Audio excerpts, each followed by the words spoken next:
Yep. Another day in paradise, eh, buddy? I don't know what you mean by paradise, but sure. Well, paradise is lost and then it's found. You know what I'm saying, Mac? Finally, You I can should get be my ashamed stream of fixed. yourself. You might want to get that checked out. I stream literally every day.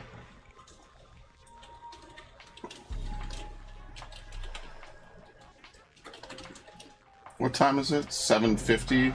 Let's say 7:55, just so I'm never late to my own stream. Sounds good? Sounds great. Anyway, what's the gaming news of the week, Max? Fable has been delayed. I think to next year. Amazing. Destiny 2 players are gonna have crazy?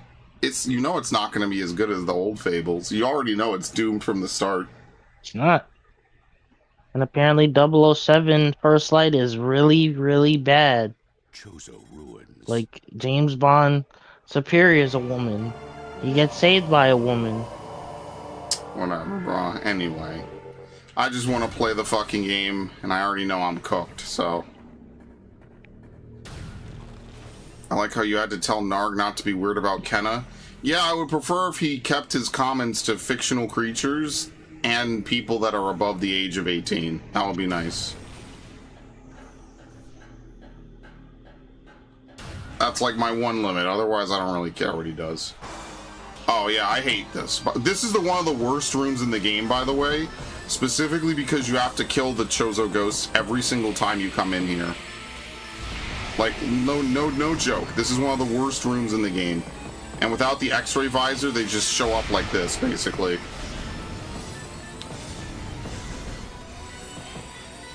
This is absolutely one of the worst rooms in the entire game. It's like the Hunter Ing in Metroid Prime 2, but, like, kind of worse a little bit.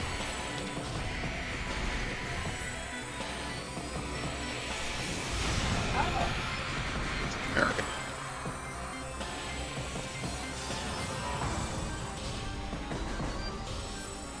You know, I just realized I didn't even put it on the screen. Hilarious. But you didn't even miss anything. Fable's gonna have some type of HR nonsense. It's a Microsoft game. Yeah, no shit. Destiny 2 players are gonna have a server slam to try to get Bungie to offer more support for the game, apparently. I genuinely feel bad for them. They've lost so much and gained so little. Like, imagine supporting Destiny through all this bullshit, and now they're just like, eh. You know, we appreciate your business, but, you know, this big, expansive game universe that we built, that you all believed in, it's dead. Oh, well. Life sucks, huh? Nothing like beating a dead horse. I mean, sure.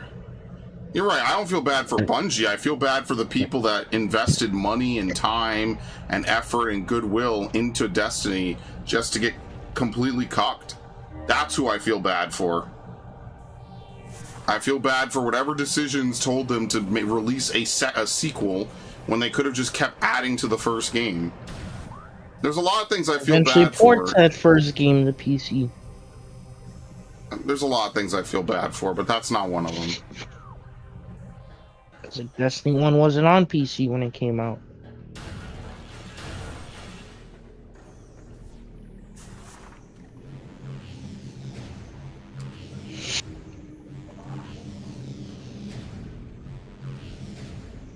Thank you. Alright, which is the door that leads to the Talon overworld near the entrance to the pirate ship? No, wait, we don't do that. No, never mind. I lied. We have to go back and we have to go... Our favorite rocket ship. What? Swimming through okay, the never sky. Mind. We have to go back to Fendrana Drift. Sorry. I know where I am. Overpriced DLC, taking away content, paywalling, cut content, rehash content. I mean, like, some of those could be forgivable.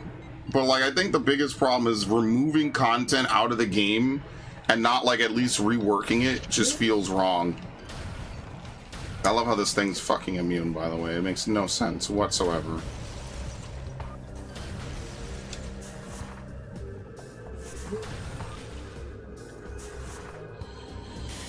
Oh no, ow.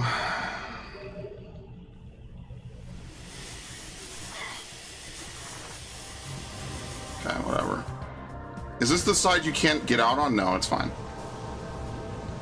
See, look, I know this game.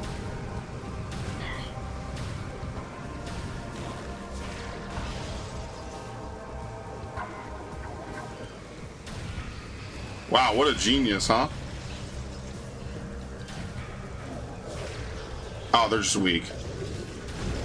Yeah, so we don't actually go through this yet. We actually come back later.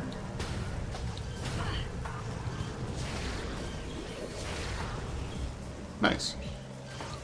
You have to have the gravity suit in order to get through the crashed frigate. You can't do it otherwise.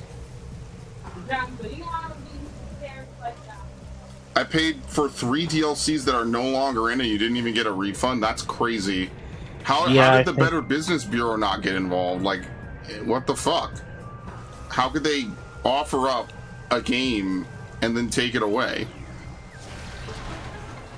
Because, like, every game inevitably removes content, right? Like, you know, they had that patch, like, a little while ago on Final Fantasy where they removed some of those A Realm Reborn quests.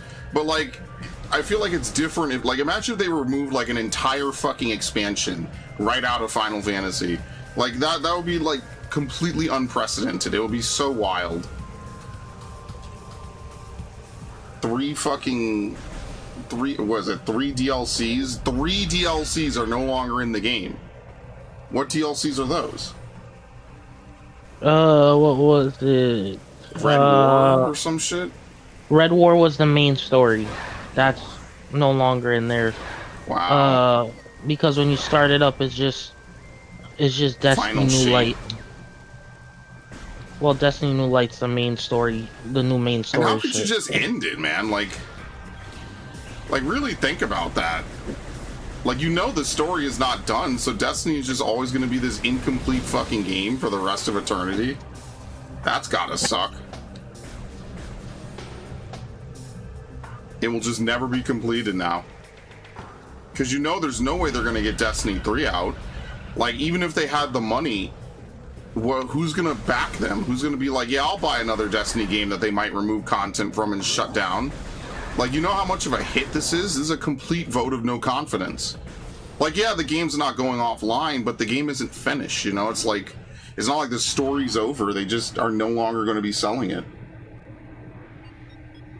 Man, as someone who kind of knew Destiny was ass from Destiny 1, I've never been happier to realize that I was 100% right to completely dodge that shit.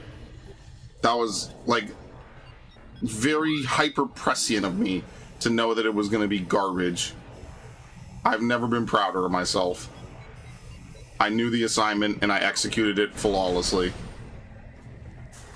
And you might say, well, that's not fair.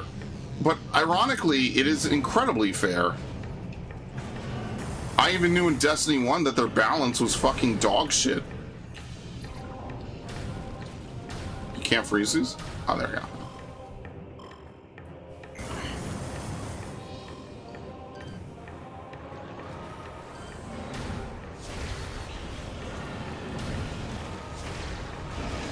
Can you just jump across the lava, dude? Like, I don't want to have to do all that. It's only 9 points of damage.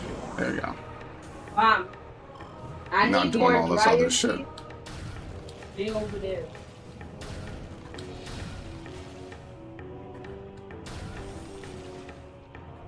The game isn't garbage. It's mismanaged. So much of it became trash. This is reverse for Realm Reborn. Well, I didn't like Destiny 1. There's a lot of problems with Destiny 1 that I thought were really dog shit.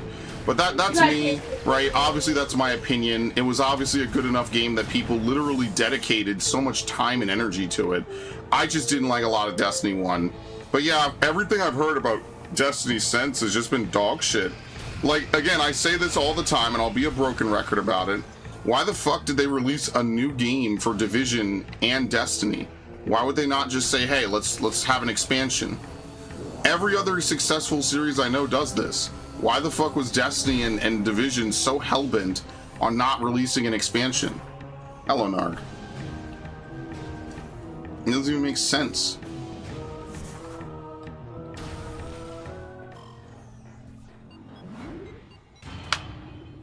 Oh, my leg. Ah.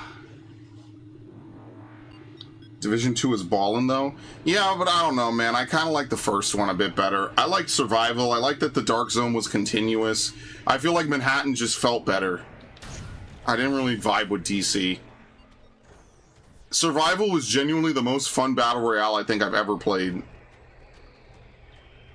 So, like, why don't they just merge the fucking games? Like, why even split the player base? Because I know people are still playing it. Remember, didn't they release, like, Division Remastered or something? And it's like, well, why the fuck are they releasing Division Remastered? Like, they didn't do anything to it. They just rebundled all the DLC as if anyone's going to play the Division in 2026 for no reason. Well, no, obviously they don't care. But remember, this is Ubisoft. They have to kind of care a little bit. Like, they're running out of money, man. Like, they're going to be bankrupt. Ubisoft is projecting what was it, like $1 billion of fucking loss? Yeah. And they don't even think that they'll return to profitability until like the year fucking like 20 whatever, like 2028. They've already written off 2 straight years of profit. Like, what in the fuck, man?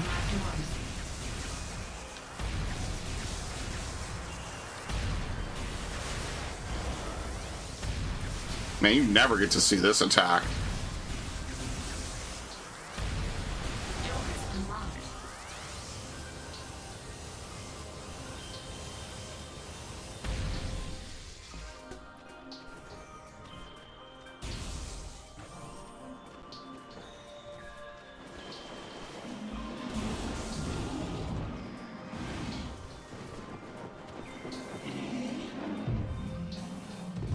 Okay, so one thing I hate is that this thing tries to thump you off by hitting the ground because he's an asshole. Like that.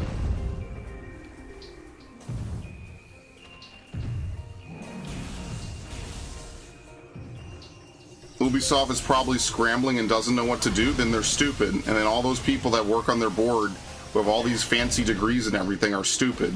It's really that simple. But I mean, at this point, is that even a surprise? That feels like almost the default answer is like they're just dumb and they don't know what the fuck they're doing. There's no reason. You see like how Forza Horizon 6 or whatever came out and then like everyone loves it and it's like one of the best selling Forza games ever. You set a game in Japan, you instantly get the weeaboo factor. Like, how could you fuck up a game set in Japan? That should be illegal. They fuck up Assassin's Creed Shadows so bad, I can't even spoil it for this dude. Max didn't care about spoilers, and I was like, don't worry, I'll tell you the whole plot. How much of the plot did I tell you, Max? Pretty much everything. Which was what? Like nothing. Yeah. They don't even show you the fucking bullshit. They don't. Yeah, it's stupid. No, Far Cry is a huge earner. They've put all their major like franchises into one basket, basically. They put Far Cry, Assassin's Creed, and Rainbow Six under one umbrella. And that's why people know Watch Dogs is dead. I fucked up. Meanwhile, Call of Duty. Oh yeah, Call of Duty 4 is whatever. I don't care. Modern Warfare 4. I think it's a nice going back to Modern Warfare. Because I don't think there was ever an original Modern Warfare 4, right? No, because they're milking it. That's why I said about Modern Warfare, the original trilogy, they just perfected it. They did it in 3 games and we're done. In Korea. No, they should double down on Division 3 by merging Division 1 and 2. Add the maps, add the survival mode, make it free to play, right? You know, you could play certain game modes or like, you know, because survival's actually really fun. It's my favorite battle royale, but the problem is that you have to play the Division 1. I'd still play survival if it had people on it. That was an ingenious fucking move. Oh god, even in here, dude.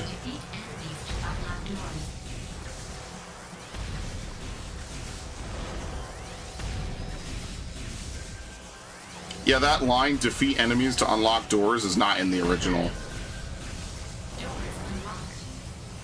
Which actually means that lockable doors are not missable? I guess, yeah, no, they're not. They're not in the original either. That's what I hate about It's the Operation missile. Firefly.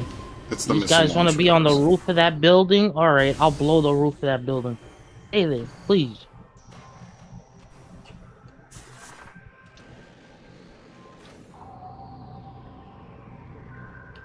The moment they thought they could touch gaming without being gamers. I mean, like, but let's face it, like, that's a lot of companies, man. You know how many companies have, like, entire white women HR dev teams? Like, if you look back on, like, some of the classic games, it's just a bunch of nerds that like D&D or some shit. And those are the dudes that made some of the best games that people still play today. It's almost like the passion is really what matters. Like, Amy Hennig is a great fucking writer, and they sidelined her for Neil Druckmann, and look how that's going. That being a woman doesn't necessarily mean you're bad at. Yeah, like that's the straw man argument that people like to throw. That's not at all what anyone is really trying to say. What they're trying to say is let people who have a passion for creating create, and then let everyone else go to hell. It's really that simple. Oh, Neil Druckmann. Self-insert. Neil self-insert Druckmann. I mean, honestly, self-inserting can be cool, but you have to have a good game. You know how no one has a problem with Kojima self-inserting in his shit? Because Kojima is fucking good at what he does. You know who Neil Druckmann reminds me of? Adi Shankar. Well, that too, but one of those weird yoga dudes that sips the Mai Tai, that sips like the weird coffee and talks about finding inner peace and being a hippie with the ponytail and all that shit. Grand Theft Auto, homie. Why did that guy fuck your wife? I'm not wrong. I mean, like, my thing is, besides making fun of appearances, is like, just look at the quality of the fucking work, dude. Like, it's just ass. It's just bad. It's just really bad, and it's sad, dude. It doesn't have to be this way. Honestly, I think the overcorrection is going to be so awful. We're going to have so many games with women with, like, pee cups and just non-stop nudity. It's going to be ridiculous, but it's going to be necessary, and they're making it inevitable, which is the worst part. I would prefer if we didn't, personally. On that building, I will destroy that. I will destroy those roofs. I don't care. I don't care. Y'all want to keep going on that building? I will destroy those roofs. I will blow as many holes in that roof as much as possible. Yeah, he's playing Battlefield because he hates himself. Keep playing with me. You ever notice how I don't play Battlefield on the channel? Because I don't hate myself enough. Mixtape was backed by the daughter of a super millionaire and ended up being a super hype game while not even being a game. Yeah, and then every studio that gave it a 10 out of 10, just why take him seriously? But if you've been following for forever, you know not to take any of these fucking studios seriously. Not since Gamergate. Like, come on, you really take any of these studios seriously after any of that shit, man? All they had to do was say, yeah, I'm friends with this person, I can't fairly review their game, or at least take that in mind. They can't do it. It's been 10 fucking years, it's still the same bullshit, dude. Yo, I love how the team does not help to, like, clear out some of these people around the point. Like, and then y'all are gonna complain, yo, worst team ever. Y'all are garbage. Well, then just, who cares? That's why I don't really give a shit what people say on my fucking shooter games. Because I don't even play shooters and I fucking score higher.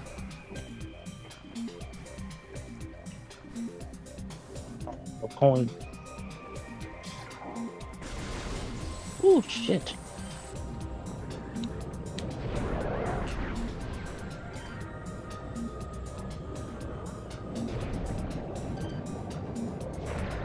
What the fuck? How can I not hit him?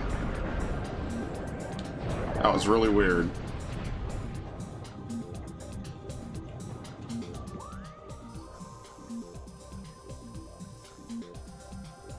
I'm trying to remember what is going on. Frost Cave. Well, there's an artifact at the top of this room. That I know. Oops. Look, It's worse. Life is Strange. Yeah, like I couldn't even look. The reason why I never played Life is Strange is because I'm a dude. It literally feels like a female-centric game. That's totally fine. Not every game has to appeal to me. The only reason I'm mad at Life is Strange is the same reason I'm mad at Avengers. Could they stop taking Final Fantasy XIV money to fund all these side projects? That would be really awesome. Thanks, guys. Thanks, Square. Daddy, this is gonna be the start of my wicked ways. Da-da. And someone unironically wrote that, by the way. And somebody voice acted it. I mean, I can obviously only someone imagine will how voice act it. cringe. I'm not mad at that. No, I get that, but look how I would feel cringy after I don't that. care. I'll take a paycheck, bro. I'm mean, not even yes, mad we'll at take a actors and paycheck. voice actors anymore, man. Like, you know what? Get that bag, man. Because if it wasn't Take you, it the would be someone paycheck. else. But I'd still feel like I'd have to jump into a whole vat of bleach afterwards. Bruh. Yeah, and then they need to stop writing all these games and all these other things where the main character is just this unlikable piece of shit. They always do that, and they always seem to do it with female-centric characters, too, which makes it really weird. That is not how you write a fucking convincing or a well-done character, folks. I don't know what school people went to where they were like, let's just make every female main character a bitch, and that'll make her interesting and people will love her. That's like the fastest way to make people hate your fucking character.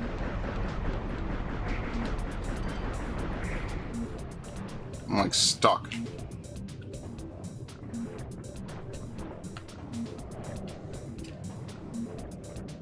I don't even hate that these games are made. I just wish they wouldn't take Final Fantasy money to do it. Like, maybe if Square would stop fucking up so much, I wouldn't really mind at all. In fact, I would probably be like, yeah, whatever. Buddy, you so nice. Thank you for the revive. The handle has almost no grooves anymore from how much it was swung. Very nice. Look at that. It's black with tar pitch to preserve it. Ooh. So it's been used. It's been used in wars. Capcom versus Square music debate. I mean, I don't know. Capcom might have better atmospheric music, especially with Resident Evil. But come on, Square Enix has Kingdom Hearts, Final Fantasy. Like, what am I supposed to do, man? Like, you can't find Nobuo Uematsu and everyone on Final Fantasy has just been cooking since day one. So that's a no-brainer. Capcom's music really sets the mood in some games. Like, Resident Evil, the music in those games really set the mood.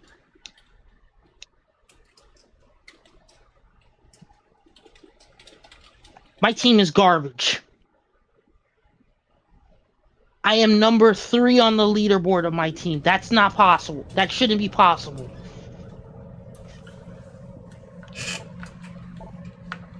Wow, and I'm not in top squad. Capcom is more Michael Bay. Capcom will have like better... I don't even know if they'll have better fight music, honestly. I can't even say that. I'm just being honest.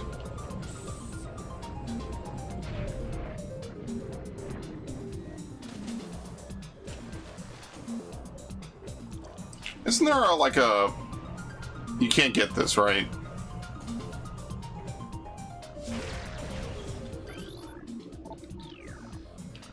I love how I keep getting these Yeah, you skins for can't. the You planes. have to come back with the plasma beam to get this. Oh, pain in the ass. I love how I keep getting the skins for the planes, and I never use planes in this Yeah, game. I don't know, man. They need to have more...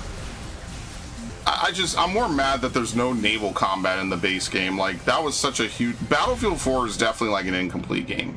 And I say this with a lot of love in my heart, because for an incomplete game, it's still better than most other shooters I've seen.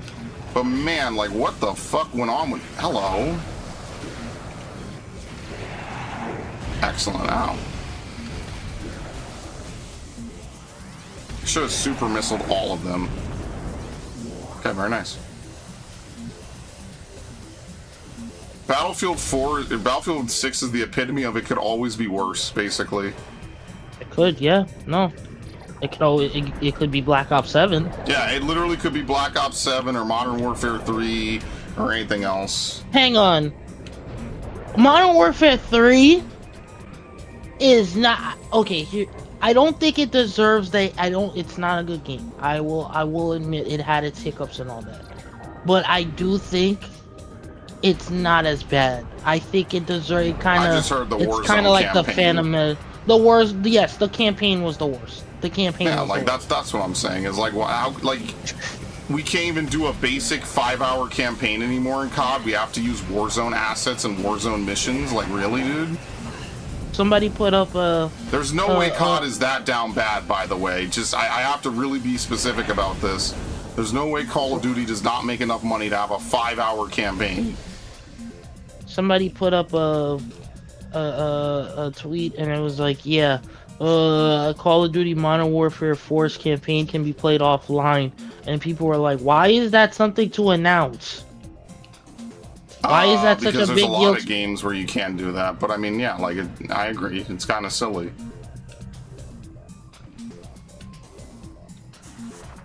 Oh yeah, the ice parasites are in this room and they're gone now. Ice, baby. Isn't that nice? You don't have the plasma beam on the first run of Phase on Mines, right? No, you don't, because you have to get power bombs to get the plasma beam. I'm kind of remembering. I haven't played this game in what? 2 years?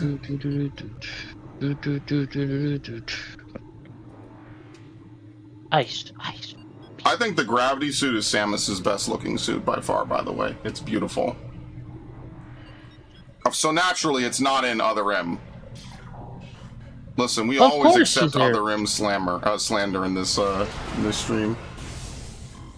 Yeah, Federation Force too, apparently. Death. You know, it's been a long time since Samus had a game, and the last one was pretty bad. What should we do? Let's make a game not featuring Samus, and it's a 4-player DS co-op shooter.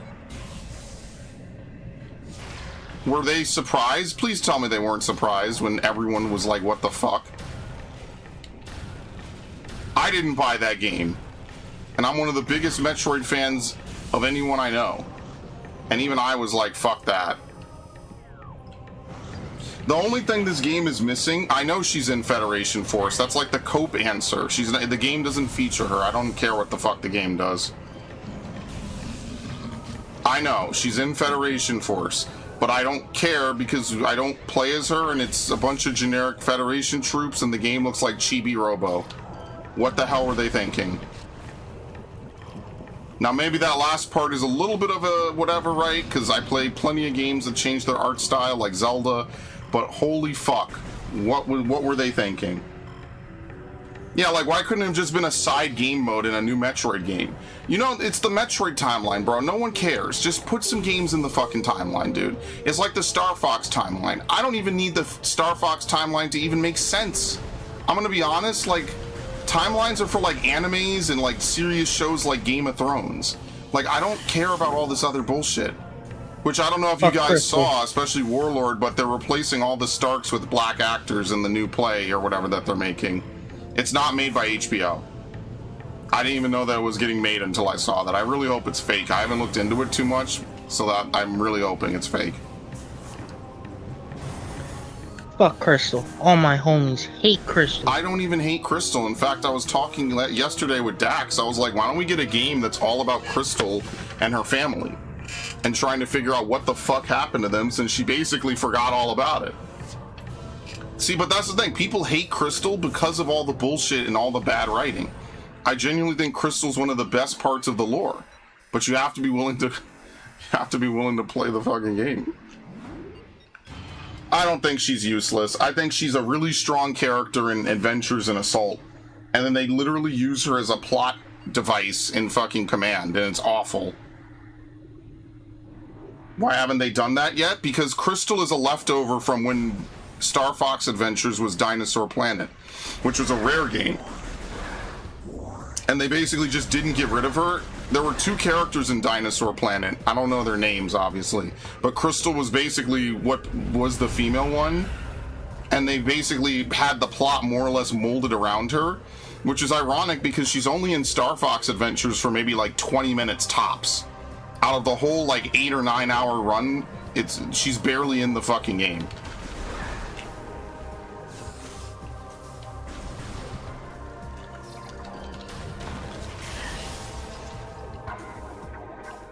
No, see, I disagree. This is why I know I'm gonna be bored with fucking Star Fox 2026.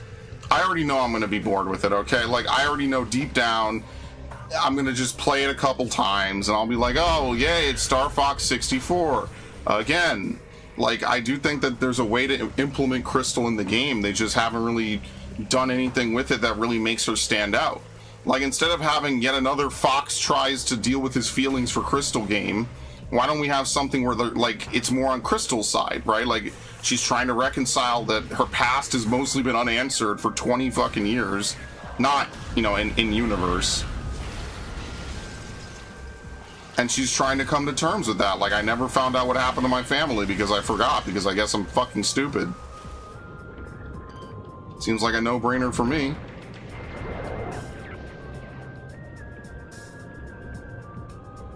I don't want that. I don't know, man. What the fuck do Star Fox fans really want?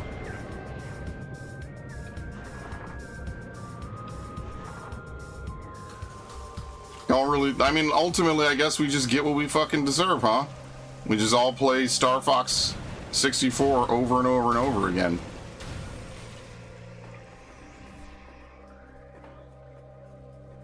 Oh. Pretty round mag. Ugh, apparently not enough. Is this the room with the one missable in the game? No. Gotta use the javelin. Ugh. You're adding unnecessary story we don't need. We need Space Dictator to shoot in a crew. Man, if you wrote for anything, it would be the most boring piece of shit I would ever watch in my life. Spaceballs.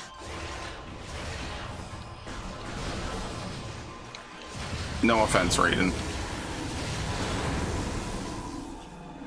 Dude, we just need to shoot more things with R-Wings. Dude, I'm so bored of R-Wings. Yeah, it's cool, but when that's the only thing Star Fox does, I'm bored, man. What do I care? It didn't even hurt. It's a bunch of crabs. That's not other-rimming Star Fox. There's a reason why no one really complained about Crystal until Command. Did he use the exploding tank to cut? Wow, you used your own friend to beat.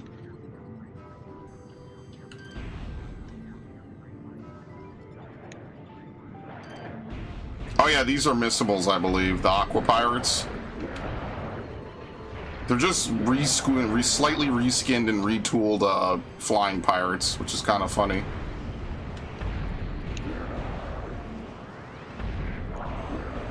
Bro, what are you guys doing? Engineers can't do their jobs, man.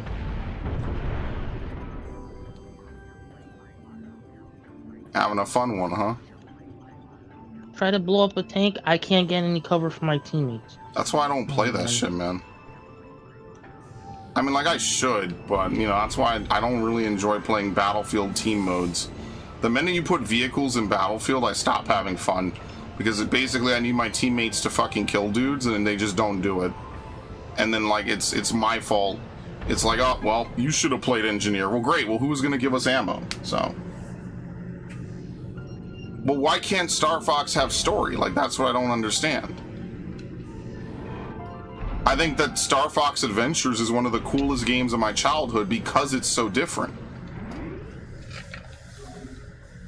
Get off the point, bitch. If Star Fox Adventures was just flying through glowing space rings the whole game, I would have been like, wow, this is incredibly boring.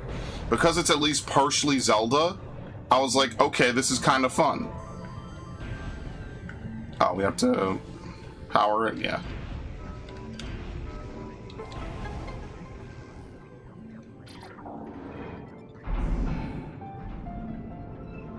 Doesn't this explode? Oh, no, you can open it. Like, there's definitely... Like, I just think the whole plot line of her with this magic staff is so fucking interesting. And the problem is that they just never brought it back. They never did anything with it. She has this magic staff. She comes from some planet that's never mentioned again. And ultimately, it's just because she's a leftover from a previous version of the game, which is really unfortunate. You know, like... Not even trying to be, like, a super feminist, but I just think that she's actually one of the more interesting female characters in a Nintendo franchise. And instead of, you know, doing something really interesting with her, they've just opted to do nothing. That it's, oh my god, Fox telling me to stay back. He doesn't care about me. I'm gonna go with Panther. That's all Max knows about it, because I told him that Fox Pride. gets cucked in his own game. Cry more. And it's the Cry truth, he more. does! Cry more. That's such a great way to show how Right, but, mature like, you are, by the way. Here's the thing, Raiden, right? The game doesn't have to be Crystal's a little girl. I think that there's a Little way to have the bitch. plot line... Well, right, but let's assume we forget about that for a minute. Right? You could have the story of her parents, and it's not just like, I'm dealing with my trauma. Like, there's effective games that do that. Like, Silent Hill 3 is literally exactly what you're describing. Actually, now that I think about it, they said that whole thing was non-canon, didn't they? No, they said that if... Oh, I cut my power again. My, cable. Oh. No, not my power, sorry. I hit my HDMI.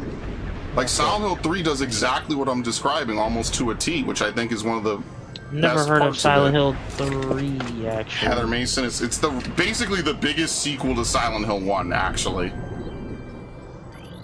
Wait, so they're not remaking that?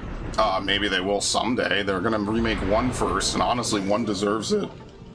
Why didn't they just remake 1 before 2 then? Because 2 is their moneymaker. Why did they remake fucking... what's it called? You know how this goes. They remake the moneymaker first and then go back. Like, why didn't they remake Code Veronica or Zero before Resident Evil 4? Because guess what pays the bills?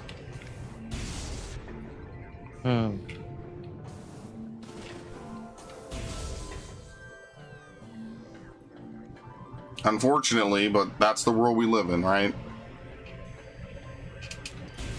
Aren't they coming with those God of War remakes too? Eventually.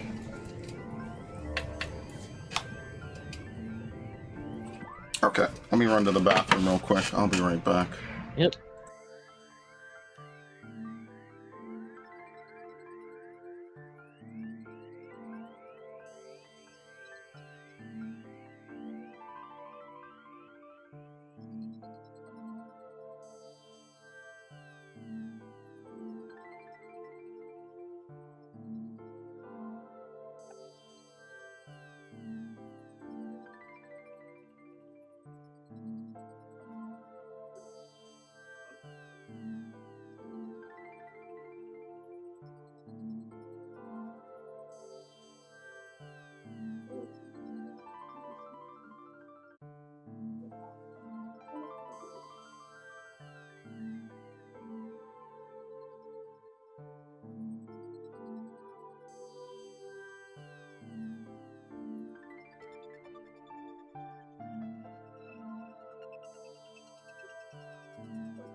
Okay.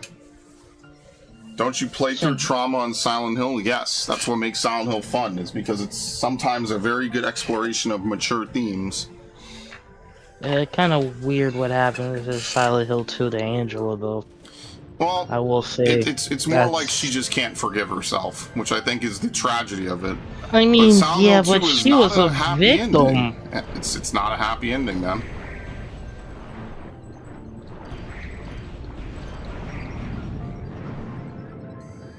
I think that's what makes a lot of media really good, is it doesn't always have to be happy. You know, like, I mean, that's what you say about the fucking boys. Like, oh, it's happier than the comics. Yeah, but it's worse. Sometimes a fucked up ending is good. I would never say that something's not good just because it's not happy.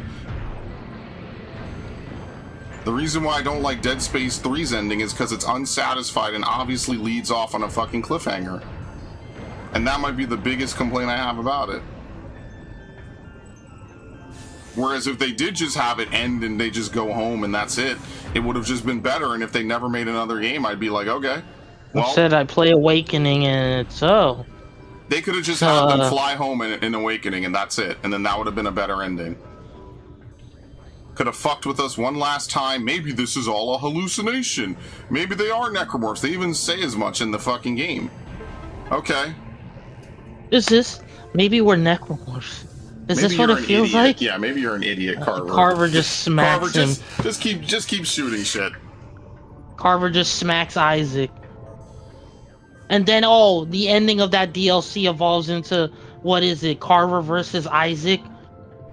I forget, man. I played that shit so long I ago. think if you play it co-op, it's you versus like your co-op partner. I have to go back and look. I haven't played it.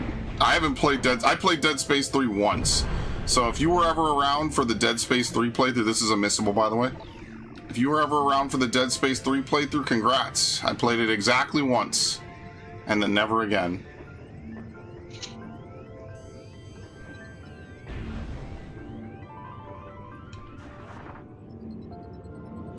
I'm glad people made a mod of Crystal being playable on the GameCube version. I mean, she doesn't have to be playable in Star Fox Adventures. It's just worth remembering that it was going to be her game originally.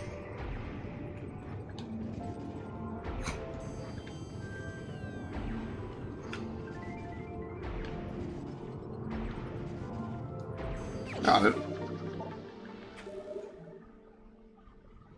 Well, I mean, I don't know. Silent Hill is a little bit different than Resident Evil. Like, you're kind of fighting people's, like, inner demons a little bit. So, like, a large chunk of it is whether or not you as the player forgive James for what he does. I think that's actually a very, very well done piece of storytelling. You know, like, there's a lot of moments where you realize Mary was kind of shitty to him, but it's understandable because she's dying. You know, like, it's one of the most reasonable moments, I think, in the entire series. It's like, I'm dying, James. Like, and sometimes, and this is a little bit of a grim truth, people who are dying sometimes do lash out like that. And I don't think they mean it. It's just frustration, and frustration builds. It's a very good story.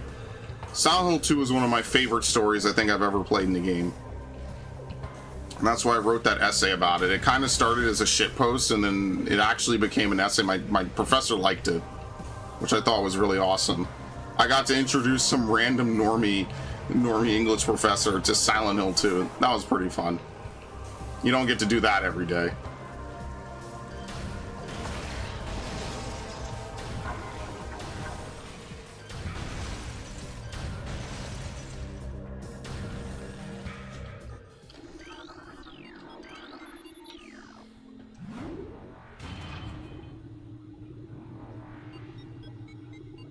That's why people call them Nintendo. Yeah, Nintendo would never touch that.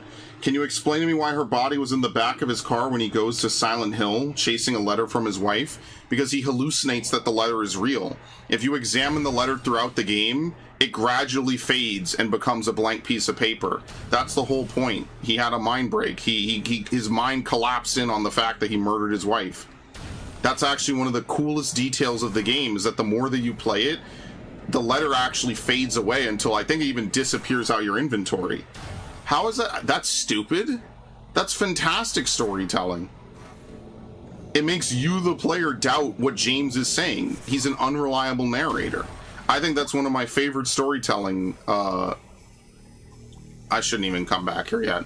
That's one of my favorite storytelling tropes, is the unreliable narrator is very fun, because you have to get involved and invested in the story yourself to figure out what's real and what isn't.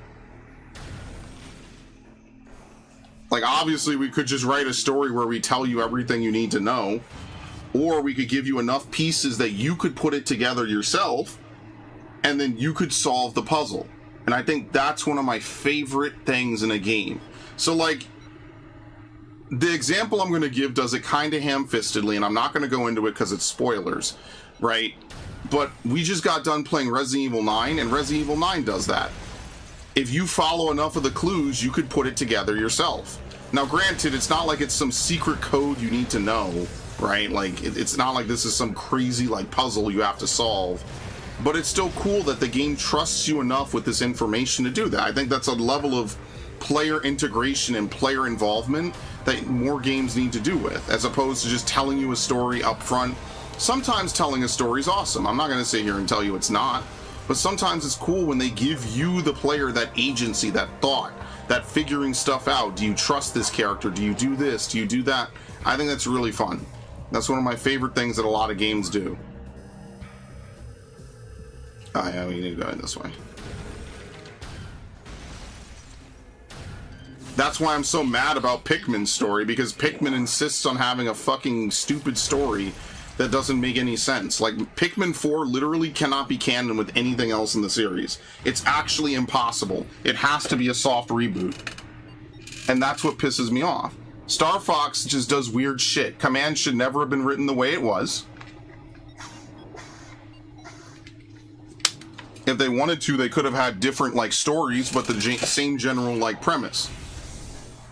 See, that's the problem.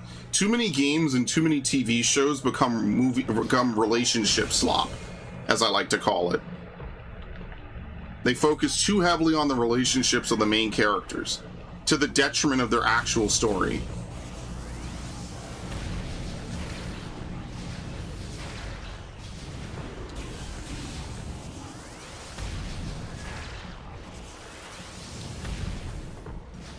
Okay.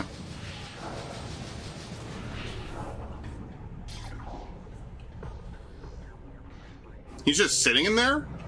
How have I never seen this? Oh, because he runs out.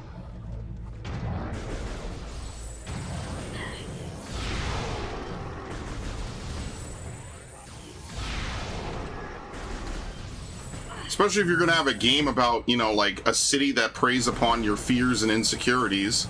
You know, I actually think it's kind of cool that the game does such a thing as the letter isn't real. It conjures your deepest inner thoughts and your, you know, your most hated thoughts, the things that you fear the most, and it plays off that. You gonna siphon it in? Just like a relationship movie or novel or yeah, like too many games, shows, movies, whatever become relationship slop, as I call it. Like, for example, I was watching The Office with some of my friends. I've never seen The Office. And I was watching it, and after a point, like, we get to season, like, 5 or 6, it's just relationship slop. I'm like, dude, I don't care about any of these people. I think the jokes are starting to get stale. You know, like, it became too much about who's dating who, who's banging who. Same thing with Big Bang Theory. It became too much of who's dating who, who's banging who. How I Met Your Mother went way longer than it should have. Kind of weird how I Met Your Mother kind of ended, though. I mean, yeah, it's... all that work just for him to go back to Robin. And that's what I'm saying. Like, it's lame, man. I'm like, okay. I mean, they love each other enough. It's like... but it's just like... what? What? The mind break is wild to me. I mean, look, to each their own, right? Like, I'm not here to sell you on it. But it's not, you know, like what I said when all my friends refused to finish Nier Automata because they're just incapable of pressing start on a fucking pause menu. You know, there's a reason why people laud it as one of the best stories in gaming, you know? And I know that that in and of itself is kind of a fallacy, but it's not like people are doing it just because they want to, you know, troll the entire world. You know what I mean? Like, it is a pretty well done story the more you get invested in it. Now, obviously, if you don't play the game, or, you know, I guess in the case of a lot of people, you don't watch it from the start, then it kind of plays out differently. You kind of feel differently about it. When you actually play it through, it's the way that they do it is very well done.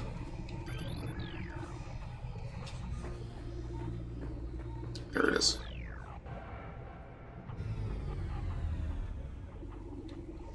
Like, reading about something versus playing it are two different things, right?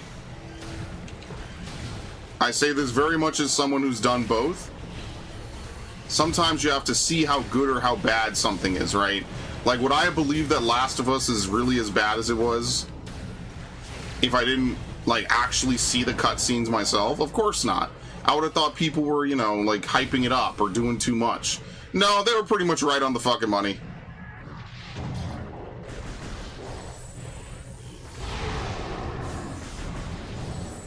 They did not overhype that at all.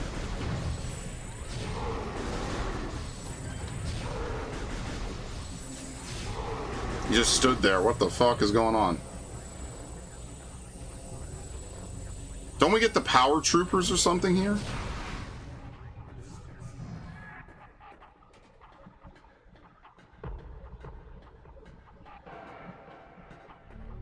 I think I have to give a lot of credit to Silent Hill because they explore a lot of topics that a lot of games never would have.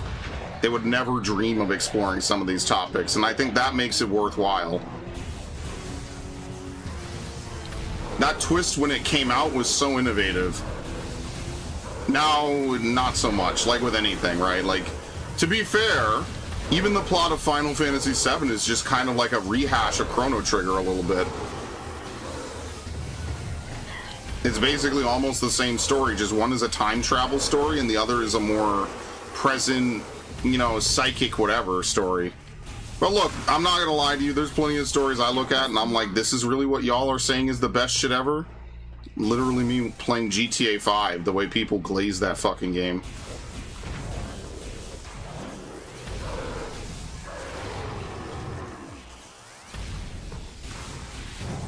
The heavy religious stuff turns you off. I mean, that's fine. My friends refuse to play past it because you go back to the start screen and they refuse to press start on the start screen to continue. So to them, it's like the whole world is trolling them and the game sucks because it makes you play past the start screen again. I deal with religious nut jobs on the daily with family. I look. You ain't gonna, again, that's you. That's no biggie. I get that.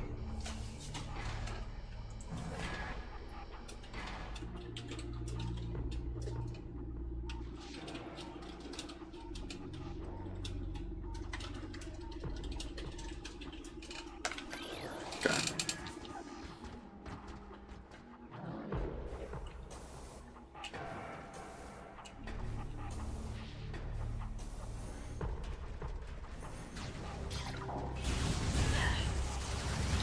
I hate these guys. They just shoot way too fucking fast.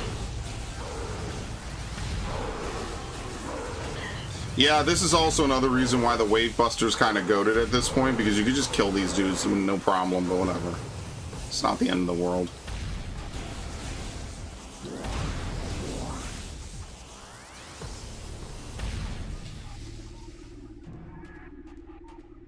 The cult in Dead Space is amazing. I think the Silent Hill cult's better. Personally, just based off of what I played in Silent Hill 3, I think they're way more interesting. The Dead Space, the Unitology cult, it's like explored, but it's not really explored in like the games too much. Like you have to read a bunch of logs, which isn't the worst thing in the world, obviously, as I play a game with tons of log reading. But there's just something about like this cult that exists in Maine that just does all this weird bullshit that I just think is so compelling. I really enjoy it. I always thought the Unitology cult was interesting because of the fact, I guess this is what usually happens with cults, but it's just like, oh, Michael Altman found Ascension at one point. He saw the glorious light. I'm reading the lore, and I'm like, no, he didn't. He fucking died horrifically. He was actually regretting what it. is the truth, homie? Are you really gonna let the truth get in the way of something like your faith? Oh, ye of little faith. Listen, bro, all these cults that believe, just chaos is our path to salvation. It's like, all right, bro, you want to die and be sacrificed, you do that. I'm gonna stay my ass alive and as far away from you crazies. You live in New York City. You know, all these people that do all this stupid shit, we should just snatch them up, put them on one of those cargo planes like in PUBG. No, now he's gonna say something controversial, bro. Censor this shit. Blindfold them, give them each like packs. This is not censoring at all. This is actually worse. A week's worth of food, by the way. Yeah, what a week's we're worth gonna of food in Minecraft, okay? In Minecraft, all right, guys.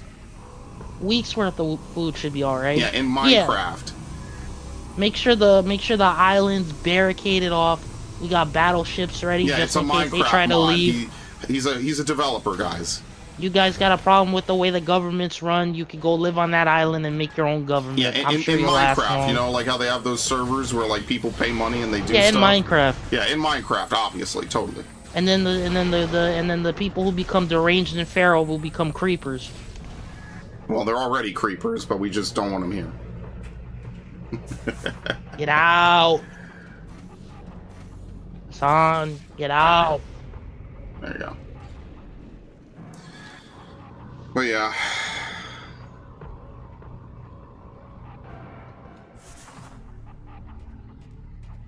I mean, look, we just don't get a lot of stories like that anymore. I think that's the biggest, saddest thing about a lot of these games is that they'll have good stories, but you have to fucking play them.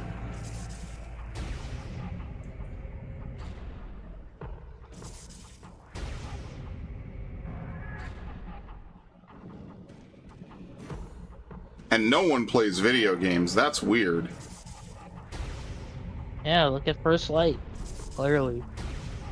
Dude, I'm gonna play that game. Can the entire internet take a day off from shitting on First Light, please? I mean, you're just gonna shit on it too. I wait 20 years for a new Bond game. Not 20 years. I wait 15 years for a new Bond game, and the only thing that happens is that everyone says it sucks, dude. Like, can you imagine my fucking disappointment? Like, it's made by the Hitman people. They're saving you from making a mistake of playing it, so... Bro, you know how the fucked up, stupid bullshit I fucking play on my channel on a regular basis? What does it even matter? And I know for a point? fact, considering the kind of person you are, you're gonna outright say at the end, dude, it fucking sucks. Dude, I wish I could take my money back. Dude, how long have I known you? I don't know, not long enough, clearly, bro. Okay. I have a lot of personal history with Bond games, okay? Ow. You like Metroid, and then you hated Federation Force and Other M. Well, I didn't even play Federation Force. Well, yes, but you hated Other M to the point where I think you might have said, I wish I never played Other M. Yeah, I kind of wish I did, and it sucks. But okay, your favorite franchise can have a couple bad games. That doesn't mean it's a bad franchise. Like, what? I mean, I'm not saying that. I'm just saying... Bro, you're playing Battlefield, bro. You want to play Battlefield 5? You want to play Battlefield 2042? Say what you will, I just play Battlefield just to turn my brain off. And complain about people not doing their jobs. But yeah, again, I could be playing Black Ops 7. Oh, Jesus yeah, same Christ. shit. Battlefield and Black... I mean, that's just because every first-person shooter game kind of sucks now. Battlefield just sucks the least veiny fucking cock. And that says a lot in the modern era. Yeah, apparently First Light isn't that good. Apparently it plays itself. It's got other shit. The woman bails Bond out. Like, bro, can I just... For 5 minutes, I just want something good to maybe happen. I know what fucking timeline I live in.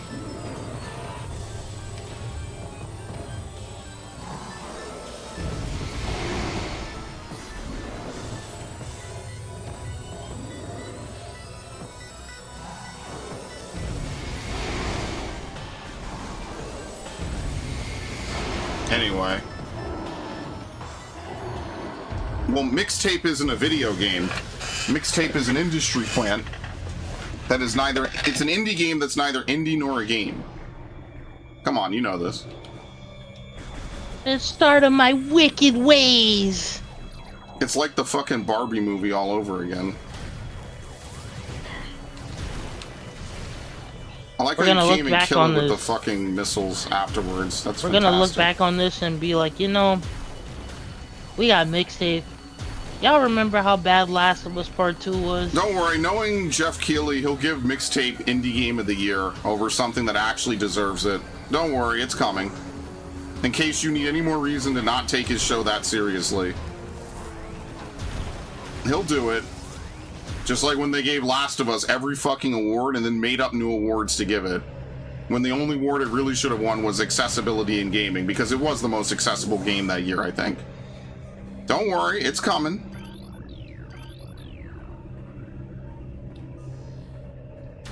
You think they'll be able to resist and help themselves? Of course not. The fuck are you guys talking about? Oh, my bad. I've been doing this a long time. I've been bitching about this stuff for a long time, folks. I can do this all day. Yeah, no, you think RE9 and Pragmata are gonna win jack shit? Capcom is about to get robbed, dude. Capcom is about to get fucked at the VGAs for no other reason than the fact that Mixtape came out and people like Capcom's games over whatever fucking stupid slop the industry wants you to like.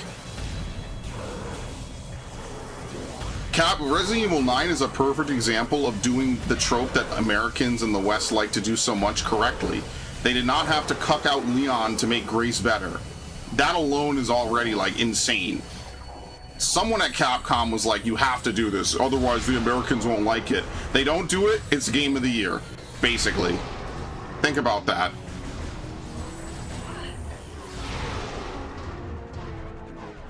You know it took restraint, by the way.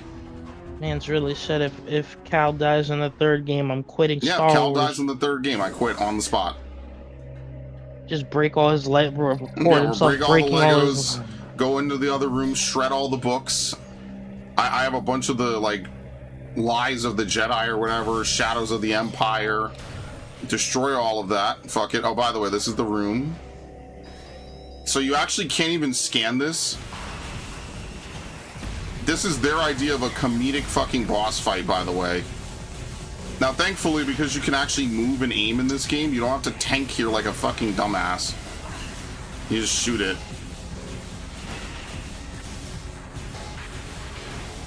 I wonder if you could hit it with the super missile.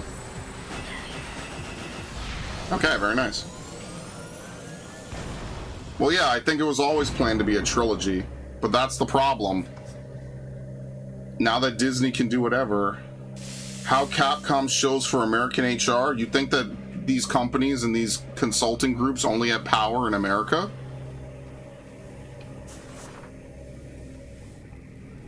You're gonna say that after all the years you've seen all these Japanese games start including body type A and body type B, which literally nobody wants? You still think they don't have power outside of America? Surely you can't be serious, and I know your name's not Shirley.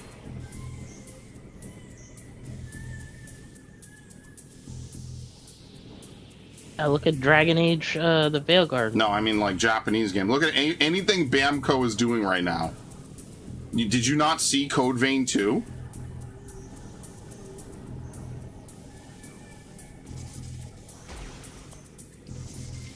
Ow. Ow.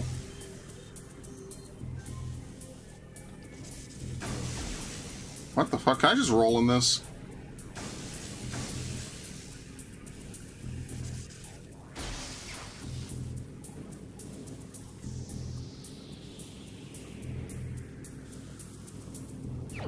Okay. Respawn has his franchise on lock. I'm sorry, who owns Respawn again? And what IP are they working with that isn't theirs?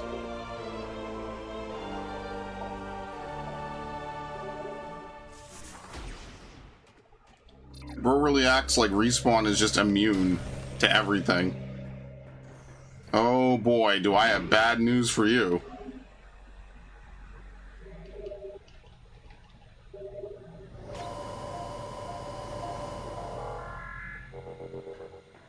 What's to stop? I know Filoni's in charge, right? And everyone thinks that's going to suddenly fix Star Wars. What's to stop, you know, someone at Star Wars from being like, hey, you guys can't do this anymore? What stops them from doing that exactly?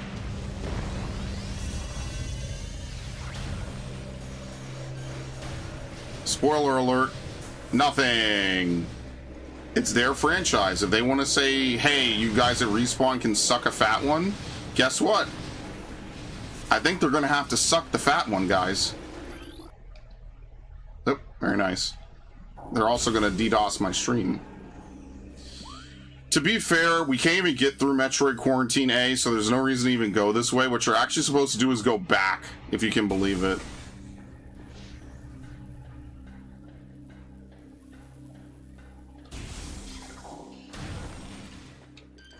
Oh, fuck you. I'm out of here. Wait, where's my exit? Oh, Jesus Christ. Honestly, I should probably just reload the save, because they're going to shoot me the whole time. Which isn't the worst thing in the world, it's just annoying, and I might miss a jump because of it. And I really wish they would take care of themselves and live long, happy lives.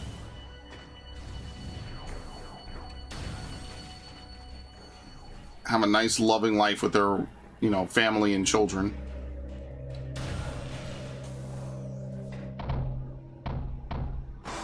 Lucasfilm says they could do it, they could do it, right. And who owns Lucasfilms again? You got this. You know what I'm saying. Yes, Lucasfilms could just say, do whatever you want, we don't care. Or they could pull a The Boys, Joker, and just say, well, people like this, destroy it. And you know companies are not above doing that. Like, I don't know why this is like a shock. How many series does it have to happen to? Hey, people really seem to like this Cal character. What should we do with him? Let's murder him, and let's make Marin a lesbian, and then let's make Kaya die. Okay. Why are we doing that? Oh, because it's dynamic storytelling. You're never too late to get Rian Johnson on your favorite franchise. Just remember that. Ryan, whatever the fuck. It's never too late. You could always get. Oh, you mean the man who wrote Knives Out? Yeah, and everyone fucking whacks him off over it.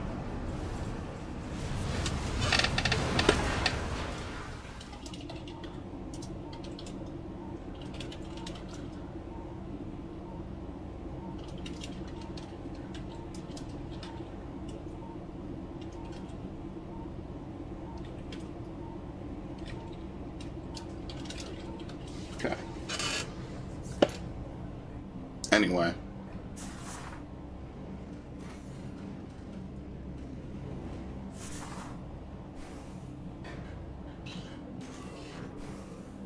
Dude, they give you like 3 energy tanks here. Respawn is known for doing their own stuff in the background. Right, but if the copyright holder says you can't do this, do they really want to get into a lawsuit with Disney? Like, they can't just take someone else's IP and be like, yeah, we're doing whatever we want with it, fuck you. Unfortunately, that's not how copyright law works. Even though I would say that they're in the right, that's not how that works. They can't just do that.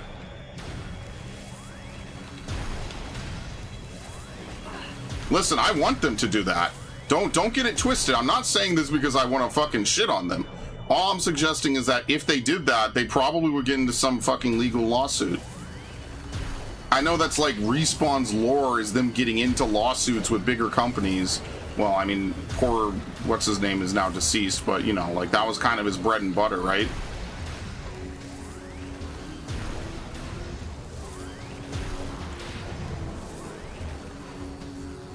I'm just suggesting that they could always ruin it. They could always force them to do it.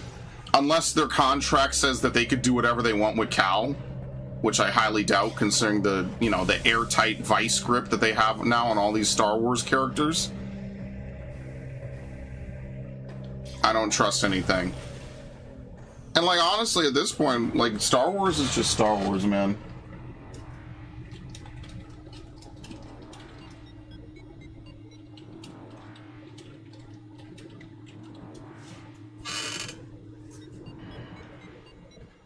But yeah.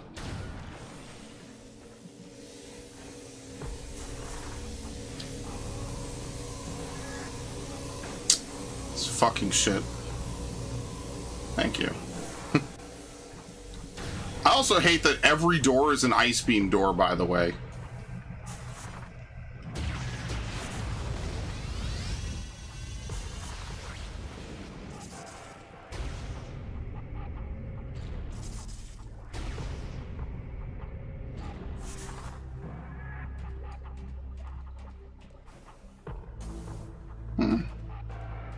Remember the hack that is David Cage is still making a Star Wars game? He is?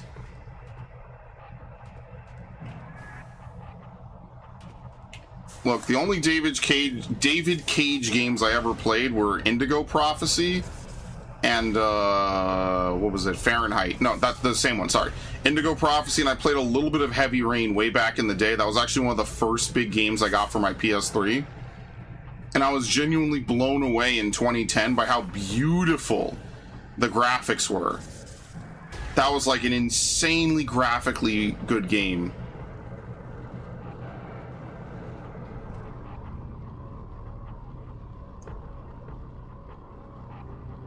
If you could give David Cage freedom, why not Respawn? Because they don't like the people that like Respawn's work. That's what I'm saying. You think that they came out and made Joker 2 really fucking bad on purpose? Yes, they did. That was the whole point. I have to get pickups, by the way. I don't have any power bombs. Isn't that nice? I've been in this position before, by the way. You bomb those stupid rocks and you don't need to. And now I have to go get pickups, which means I have to leave and then come back.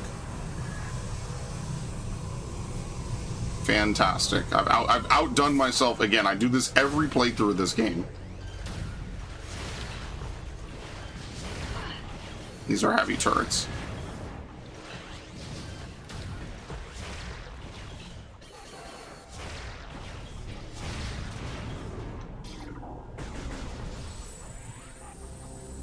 Made Matrix missed with the fifth element. I don't think that that makes a fucking hack game, though. I think it's awesome. When you remix concepts, I think that's sometimes how things get very, very interesting and better. Like, I'm really hesitant to always say that, oh, this is just X mixed with Y. Because really, like, everything's a fucking remix of something else. It's very rare that you find something that's completely unique, never been done before, never been touched. Like, that's not common. Like, that's rare. So I don't like to say it's like 5 games compiled at once. Well, at that point, maybe it's just a different game, right? Like, some of the most fun games I played have just been like iterations upon iterations of, you know, stuff that came before. Like, Bayonetta is an iteration and a derivative of Devil May Cry. And I genuinely think that most Bayonetta games are better than most Devil May Cry games. That's not hard when, I guess, 2 Devil May Cry games are almost not even Devil May Cry games. Because you have an entire franchise full of people that just worship 3 and kind of reluctantly have to worship 4, but that's besides the point. Stranger of Paradise is a great Souls-like. And that's a mix of Final Fantasy, Neo, and Dark Souls. Think about that. That's one of the coolest things I've ever seen. I hate my life. We have to go backwards.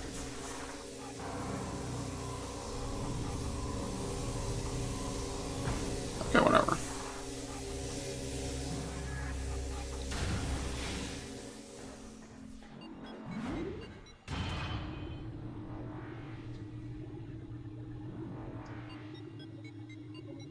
Oh shit. That's why I try not to shit on things for copying other things. I think that's kind of lame. Ironically, I think a lot of games don't copy other games enough. Can we get ammo, please? Like, you're actually fucking with me.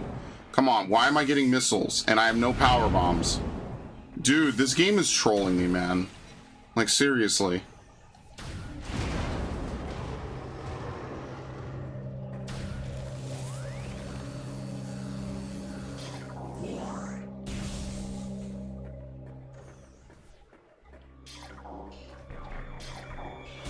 DMC2 is a fan game? That's exactly what I'm talking about. Like, DMC fans don't even like half the games in their series. Thank you.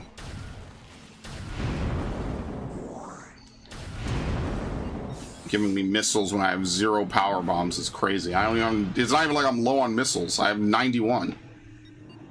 DMC1 is actually a Castlevania game? Yeah, and you know Devil May Cry fans typically don't play Castlevania. I've never met a single DMC fan that also played Castlevania.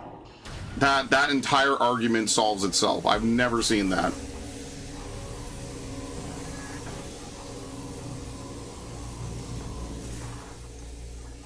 Okay, well, you be the first one I've ever met that does. And look, I'm not even suggesting that's like a bad thing or whatever. I'm just saying that typically these don't cross over. I don't like Devil May Cry fans, I find, typically just really like Virgil. They really like this weird fucking guy with his stupid katana.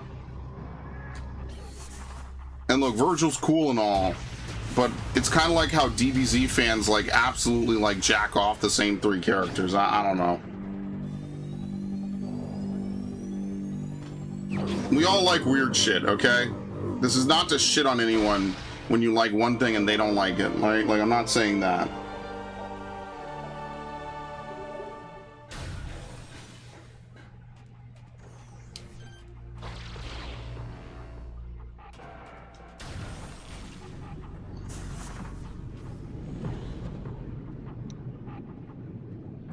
hell was that physics? Oh my god, it sucked me out.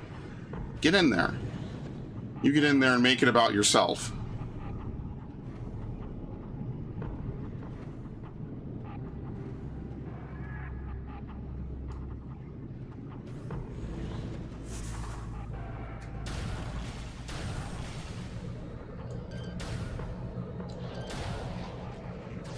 Damn.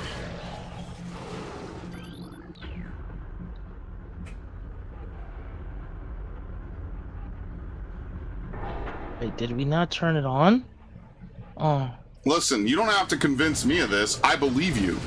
I'm just saying that's not what the average DMC fan thinks. You know, the most surprising thing I've seen because of the Netflix show is that people are like, yeah, maybe DMC 2013 wasn't that bad. Which is what I said in 2013. I was like, yeah, the fucking story's pretty ass.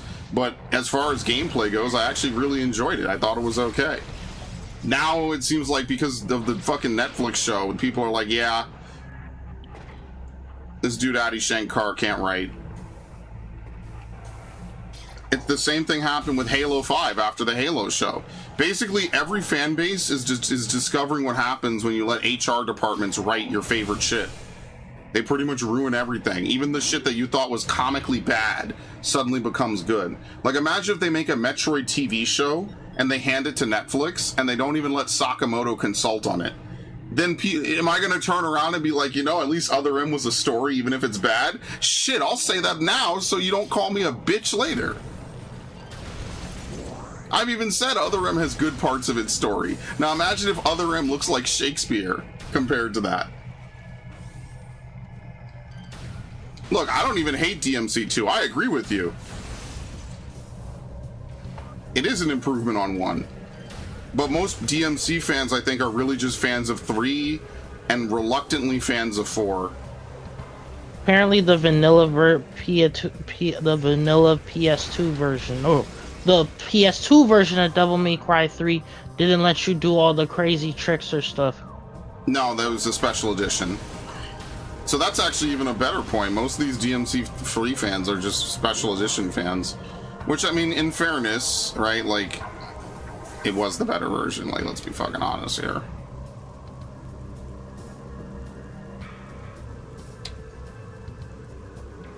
So really bothered by the fact that Lady and Dante kiss in that show. It's so stupid. Yeah, and somebody 3OG was literally had no on-the-fly switching, yep.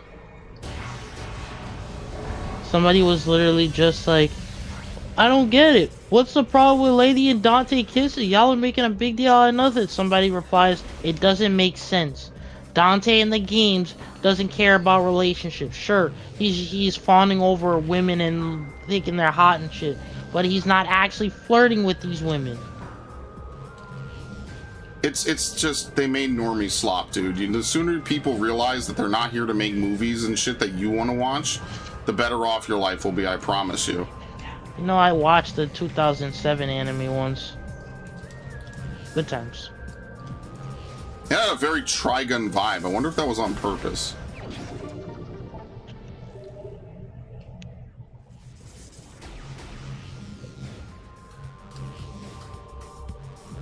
I just think it's really just a Virgil fan club, which isn't even a problem. But it's almost the same problem I have with, the fucking Final Fantasy VII fans. It's like, bro, you know your game is on like every platform that's come out besides the GameCube and the Wii. Like, please play Final Fantasy VII.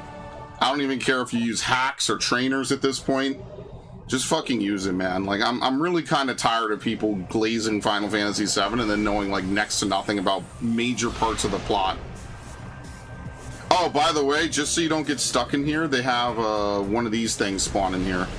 And it pretty much always drops power bomb ammo. For anyone who's wondering, this is so you don't get in here like what I've done and you cannot escape. They have this dude spawn.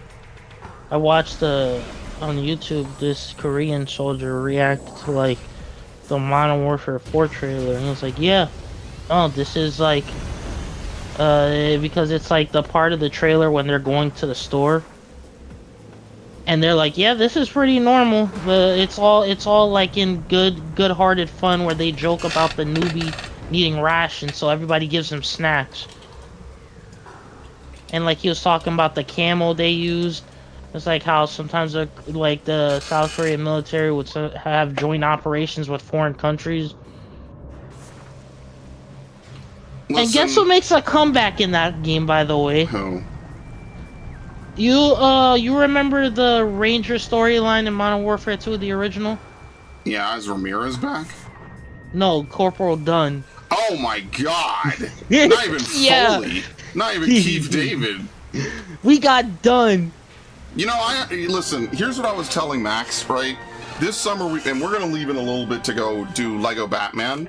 After Lego Batman, we're going to start to hit up some of the major games, right? So, like, Arkham Knight, DMC5. But what I wanted to tell Max that we really need to play is we need to play all those COD campaigns I never played. Like, no joke. I'm gonna go back and play, like, Modern Warfare. I didn't even play Modern Warfare 2019's campaign. Did I tell you that? Oh, yeah. So, we're gonna play... We'll do the Modern Warfares first. There's only 3 of them, and, you know, whatever. And then I actually told Max, like, look, we need to play all the Black Ops campaigns. Which means we actually have to start at World No at Russian? War. What? Are you gonna skip No Russian? Why would I skip No Russian? I'm not a pussy.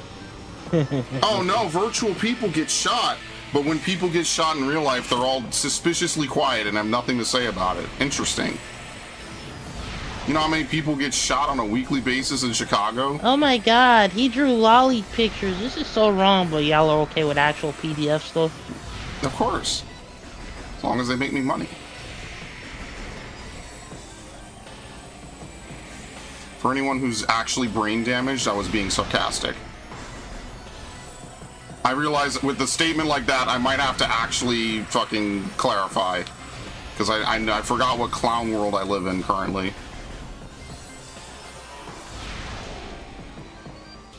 Is he dead? No, because his game is stupid. We're all hoping this shit with Hassan goes through. You hear about the Frogan lawsuit? Oh my god. Oh great, I fell.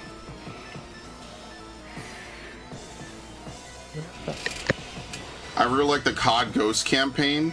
Outside of the whole part where they start bombarding the fucking landscape with fingers of God and it barely does anything, I don't really hate the COD Ghost campaign. I kind of actually am sad that they never will finish it now. I agree. COD campaigns are genuinely some of the most fun 5-hour romps you could have.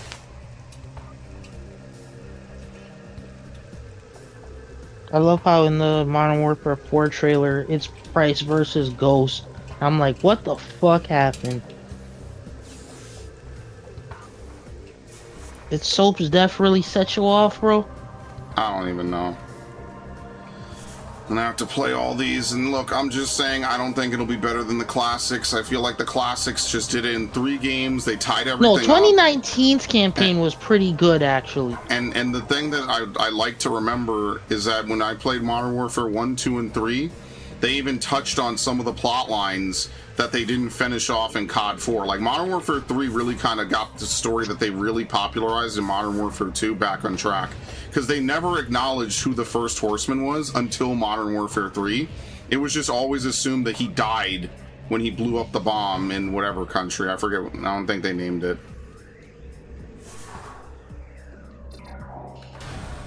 Drake surpassing MJ? No. Yeah, I don't know what these people talking about. Yeah, I don't know what you're talking about, Chief. I'm not even like a Drake hater. I genuinely think Not Like Us isn't even a good song. It's a good diss track. I don't think it's a good song. Like, that is not something I would bump on a regular basis if I was just like out and about. It's just a really catchy beat. And basically he smoked this whole dude's career. So... Dude, the Frogan stuff, how do you dodge servings 3 times and not expect legal trouble? Well, you see, unfortunately, a lot of people in the internet community just think things don't apply to them. I wish I could give you a better answer than that. They just think that they'll just ignore it and it'll just go away and then they won't have to deal with it. And that's literally not how anything ever works. But while they do that, they'll tell you that they know how everything works. And that's what makes it so frustrating. But at the same time, that's what makes it so funny. So, I don't know. What do you want me to say? Like, normally drama is kind of whatever, right? Like Johnny Somali, whatever, etc. Only Use Me Blade, which we were watching a couple hours ago, and I was getting my soul blackened. But, you know, it's just like, what the fuck is going on? You really... And the worst part is that all you had to do was add commentary. Say that you're giving a fair take, you're giving commentary, and then that's it. You just literally, like, if you have to be an asshole about it, pause the video and just talk and just yap. That's it. That's all you really needed to do. Unfortunately, many people fail at this task, and many such cases on the internet. I know that for you all, I don't know if you all ever stream anything, right? If you all do anything online, but sometimes people that stream and make content on the internet are some of the dumbest motherfuckers on the planet. And it's genuinely a wonder that we are able to survive this long. And that could go for your favorite lol cow. That could go for anyone you fucking, you know, you watch on the internet. Do not assume that they are making a smart decision. Do not assume they are making a wise decision, because the odds are is that they're probably fucking not. And a lot of people who have made this their job make stupid decisions all the time that impact them horrifically in the future. I mean, look at how many people made mad money off the YouTube days when ad money was crazy. Anyone could make a killing off of YouTube, right? If you hit the algos, you made so much fucking money you had no idea what to do with it. Did any of them save any of that life-changing money? Of course not.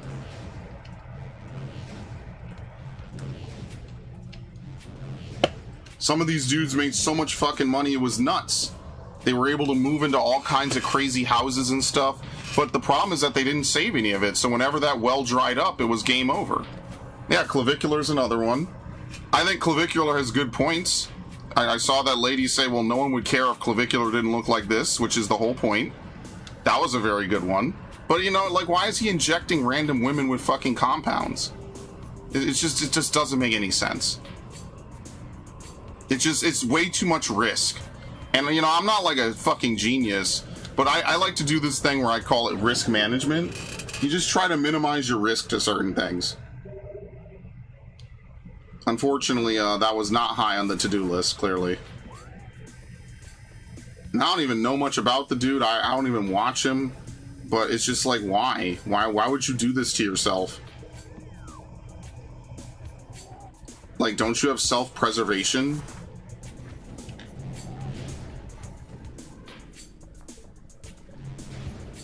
Also, I don't know if you could leave those rooms on the GameCube when the Chozo ghosts attack you. I don't know who the faithfully sheriff is. That might be on me, I just don't know who that is.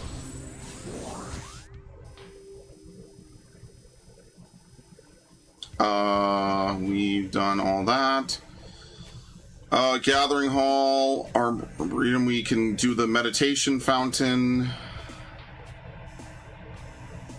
Sun Chamber. Oh, we could do the Sun Chamber now, actually. I think you have to do that. There's actually quite a lot of stuff we could do in Chozo Ruins. We haven't been back here in a while. But we will have to come back here with the plasma beam no matter what we do. Which I think is actually what we're on our way to get, believe it or not. But yeah, I don't know. All they had to do was commentate on it. You know, this might just be me. I don't really care if people drop the N-word. I've already said why. I think it's really stupid that we punish people for such a really dumb thing.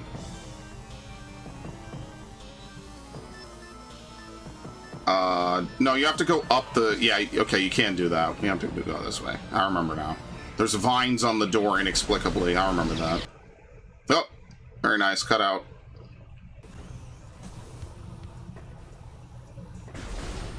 I think I have something weighing on part of the cable and it's jiggling it. Oh, well.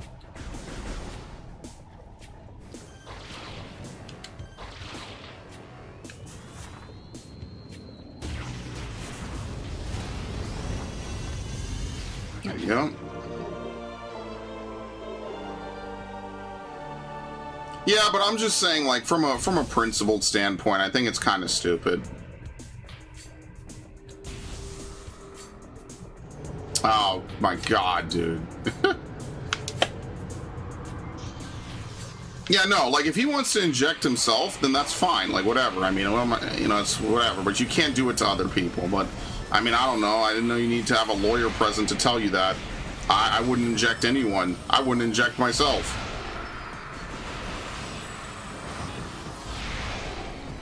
Well, maybe that makes me a pussy. I don't know. Oh, Ready or Not is $22. Still not getting.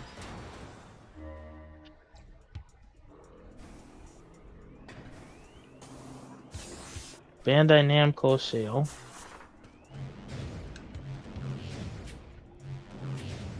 Shenmue 1 and 2 Hey, is you better on be sale. careful. You're in Europe, man.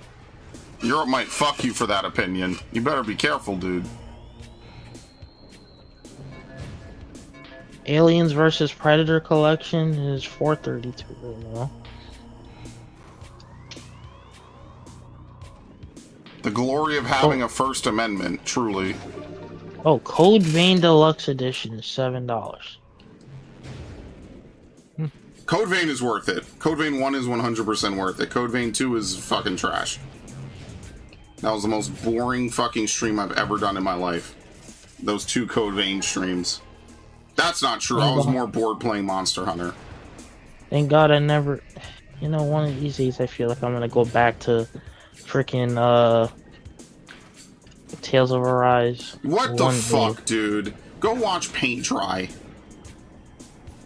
Better usage of your time than playing that shit. Where's my new Tales game, by the way? What the fuck is going on at Bamco? How the fuck could they not make a new Tales game in like 7 years? Are they out of their fucking minds? Sorry, it's been like 4 you got and a half. Berseria Remastered. Yeah, you mean the one that they censored? Fuck you.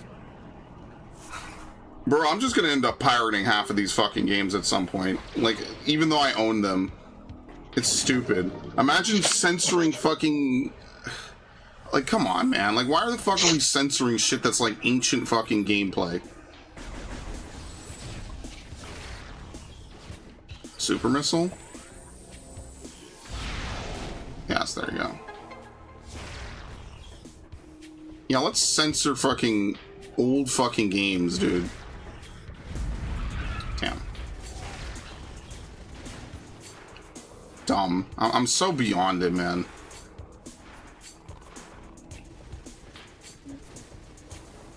Did we get the boost ball upgrade? Yeah, we did. Okay. Oh, Huey from The Boys is a good character. People will say he's a spineless baby, but I'm stuck. What the fuck is that? gotta admire the fact that he was able to keep like some morals. Oh, whatever, dude. The Boys is just shock value the show. Like, after a certain point, I just kind of got tired of it. It's not even that they never won. It's just that it got boring, man. It's like, oh no, this season it will be the same thing as last season. Oh, and Homelander is Trump. Wow. Stunning. Amazing. Movie of the fucking year, dude. Or show Persona of the 5 Royale is 1080 Royal. Why did I say Royale? Because it's Royale with cheese, dude. Royale with cheese. $10 $10.80. All right. You know, that Jollibee shit, Max, was so fun. We really should just randomly go eat out, like, later. Oh my god, you want to go ahead and like Raising Cane's or whatever. Just you pick you pick a site and we just go to it. I don't fucking care anymore. I'll pick a site anywhere that's not Raising Cane. I thought you liked it. No, it was Stucky's. I'm sorry. Stickies, you clown. Why am I thinking Stucky? Oh, because you know why? There's a guy in Alan Wake whose name is Stucky. I can't shoot. Thank you. I'm not fighting these dudes. I have Persona 5 Royal on Switch. Never finished it. I finally got past Kamashiro's Palace. Or really got to the end. You know, Narg was over here gooning to Futaba. Listen, I saw a post, and then somebody was like, imagine having a coworker like this teacher over here and you decide to still be a pedophile. What a loser. Yeah, don't ignore that we kind of convinced the other teacher to have a relationship with us. Now, people were like, oh, it's consenting, oh, it's a culture thing. I mean, like, sure, I get it, but I think it's still kind of humorous that, like, we get mad at Kamoshida, and, like, yeah, you know, it's wrong because he's abusing these women, which is obviously bad, but then we turn around and we're like, you know, but I want this teacher to fuck me. Like, it's weird, but look, if I start, you know, taking apart all these other fucking games, they're gonna take apart mine, so it's whatever, right? I personally don't have a problem with it. I just see the humor in it. Like a lot of things, I just see the fucking humor. Oh my lord. I get it. I ship it. Him and the teacher. Oh my lord. Every single dude secretly is like, God, I wish this was me when I was in school. Or who is it? The doctor lady? God, I wish it was me when I was in school, man. When I was in school, I wish my teachers were fucking hot. I never got into Persona. Honestly, I'm not like a big fan of it either because I don't like the schedule shit. I think Metaphor handled it the best, and ironically, like, here's my problem with every Persona game. They give you a party member, like, literally at the fucking last second in the game, and you can barely use them. Like, we really need a Persona game where they just give you characters, like, all the characters, like, in the first month. The only reason why I don't have this problem with Tokyo Mirage Sessions is because Tokyo Mirage Sessions does not have a time limit on it. But unfortunately, that game becomes incredibly grind-heavy towards the latter end, and that's I think my biggest complaint about it, is I love Tokyo Mirage. The game is so grind-heavy and you can't swap out the main character. Chicken? Yeah, the Jollibees in Times Square. We went there because they had a Final Fantasy collab. And I basically treated Max. I was like, here you go.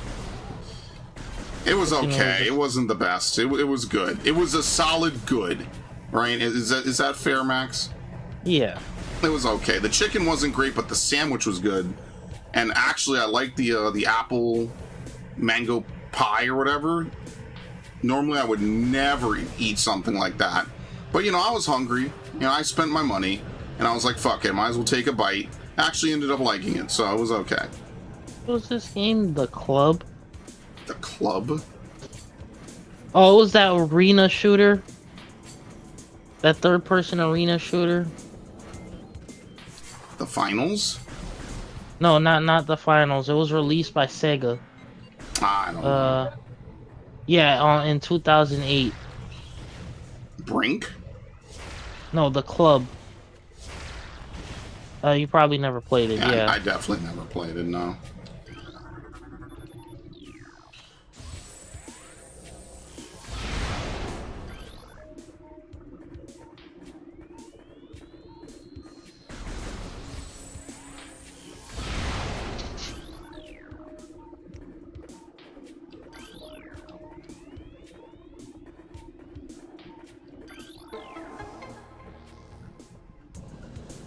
Love me some Brink. I never played it.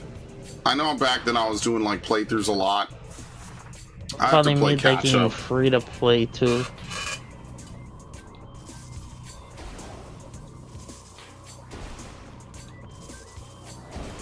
Raido Remastered. The Mystery of the Soulless Army. I think that's another Atlas game.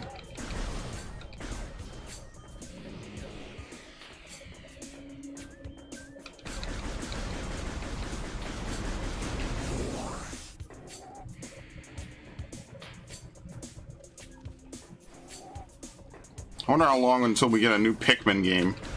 Like, every time they always say we're trying to bring back more and more, like, older franchises, and then basically you have to wait 50 years for them to ever do anything with it.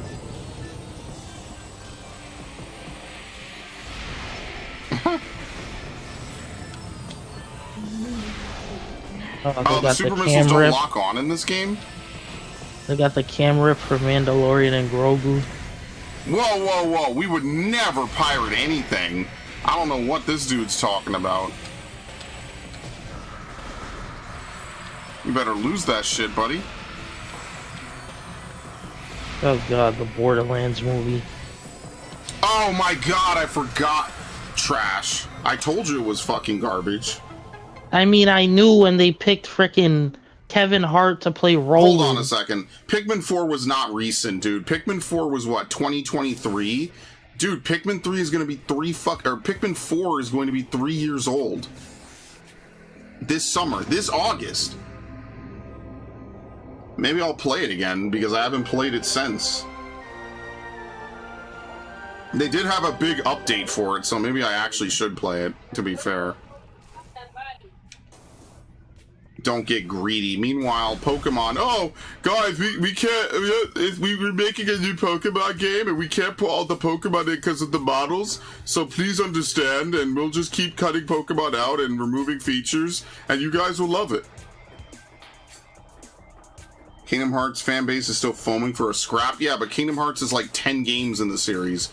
It's a little bit different when your game series only has like 3 or 4 games. And they are actually getting a game. Yeah, and they confirm it. They're like, what? We don't even have confirmation of a Pikmin 5, much less where it'll be in the story, since Pikmin 4 basically doesn't exist in the fucking story. Like, basically, Pikmin 4 is a soft reboot.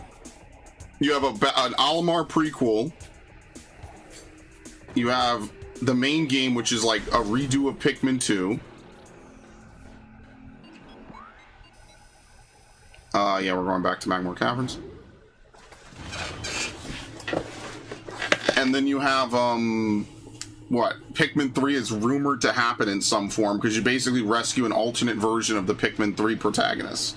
Nobody wanted this, by the way. Kingdom Hearts 4 got announced 6 years ago. Yeah, but they still give you Kingdom Hearts games. Like, don't they give you, like, Memory of Melody or whatever? Like, yes, I agree, it's been a while. But, you know, at least you know it's coming. The question is when. I don't know when a new Pikmin game is coming. Like, imagine me being a Star Fox and an F-Zero fan. Like, I just hate my life. And then I finally get a new Star Fox game, and it's just, hey, fly R-Wings again. Wow, really, really just pushing the limits of what we could do, huh? That's never been done before, an R-Wing only game.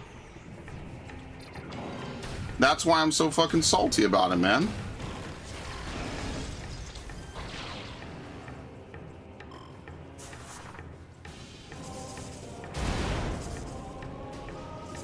That's a you problem, betting your chips on one company. No, it's every company, dude.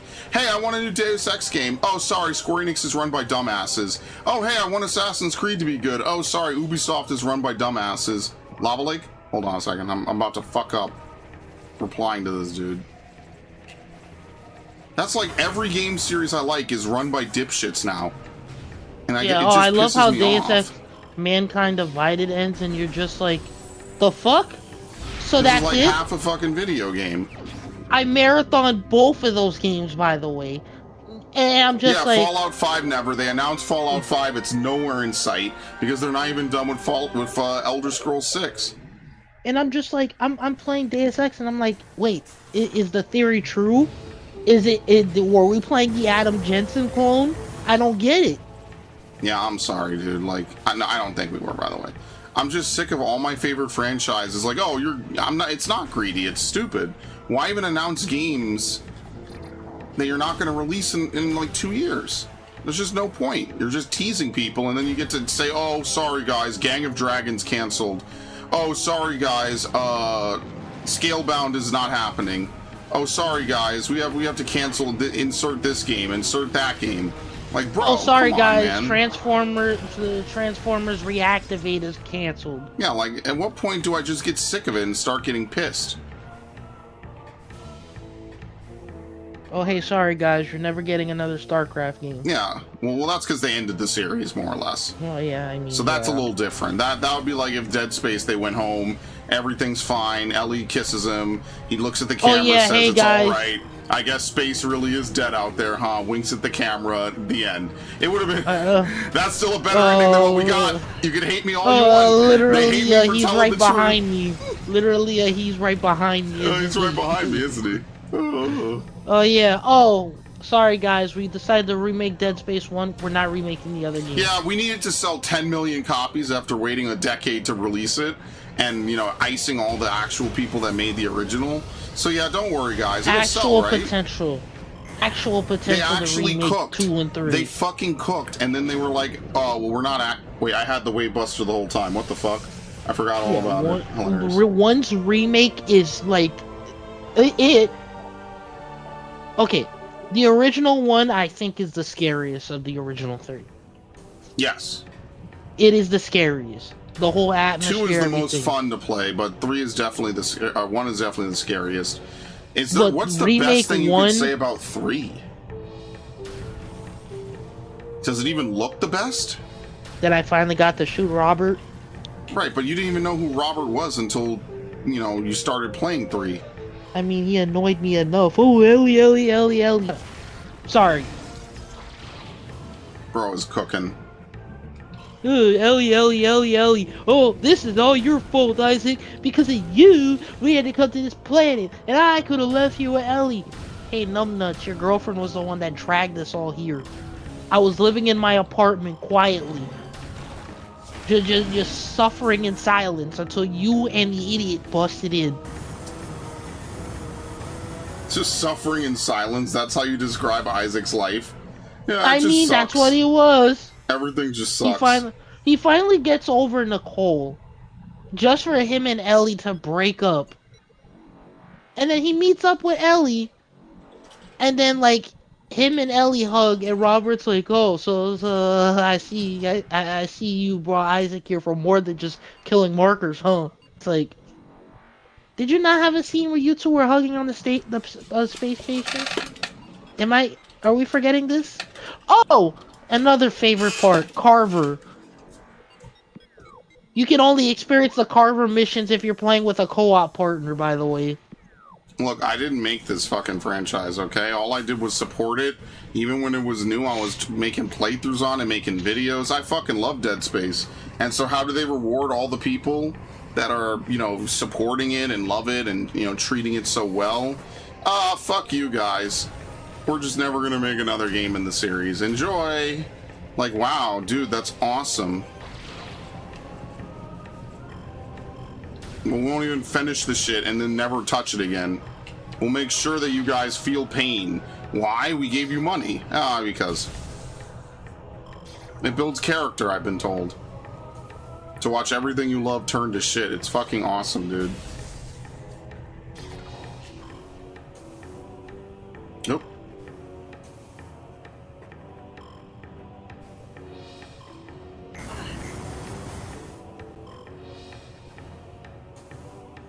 Suffering in silence is a good descriptor. I mean, I guess I'm not suffering in silence if I bitch as much as I do, huh? But how could you not, man? Like, and this is what I was saying, we were watching, like, some old stuff. It's like, we used to have so much good stuff back in the day, and now we just don't have any of it because of all this bullshit that we have in the modern era. We used to be able to flip on TV, see tons of good cartoons. Even shit like Jackie Chan Adventures, which by today's standard looks kind of cheesy. Even that I have respect for. Like, even that was fun. Like, maybe I'm just tired of watching everything kind of go to shit because we need more representation or whatever the fuck.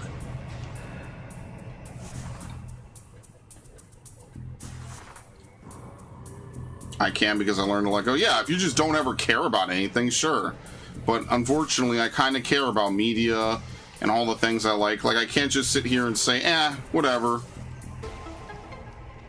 Because then you could just approach anything in life with that attitude. Even the things that you know matter. Yeah, nothing matters as long as it just doesn't get to me. Like, I don't know, man. That just feels wrong. There's real art being thrown away for stupid reasons in the modern era every fucking day. Every hour of every day. And I think that's one of the biggest tragedies.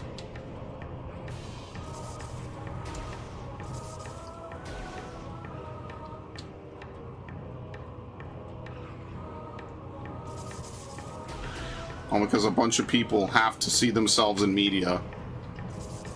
Otherwise, they don't feel like they can enjoy it, which is like childish to a fucking T, but whatever.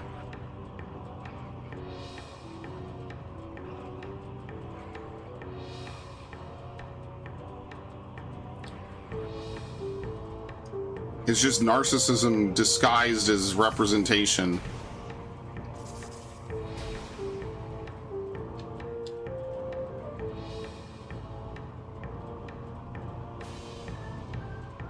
I know it's important, yeah. Like, I would love for them to make my beautiful Crystal game featuring Falco and no Fox. That would be top tier, actually.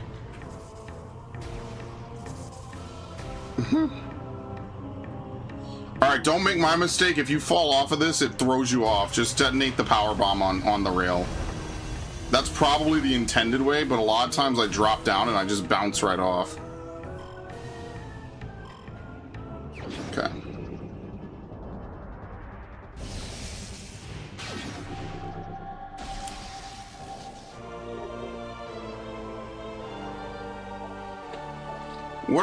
What's even the last power-ups we need at this point? I couldn't even tell you.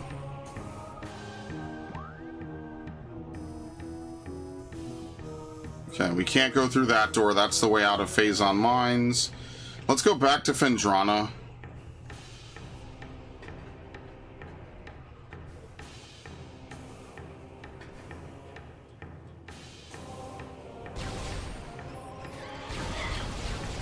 It doesn't work on them? Damn. This shit sucks.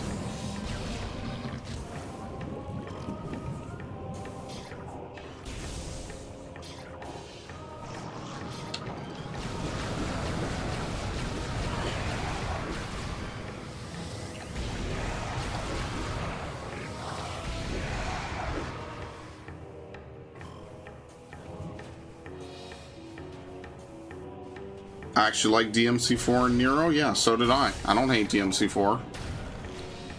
However, I do recognize the common criticism of it's literally play the game in reverse.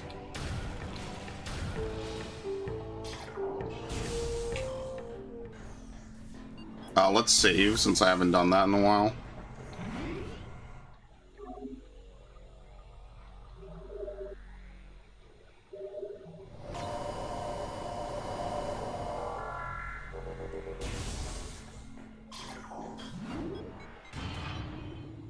Trying to recover a childhood memory without the people that were there to experience it ain't worth it. Why cling to the past? Because the past is good and there's no reason for it to be murdered in such a senseless fashion. And if we just sit around and say, well, I don't care, well, I don't care, well, I don't care, I mean, then at what point, you know, if you ever start to care, it's like, well, why now? You know, like, there's plenty of good games out there that unfortunately will never see the light of day and will never get the fair treatment because of all the bullshit that they're throwing into them that they don't need to. And that's wrong. Like, by definition, that is wrong.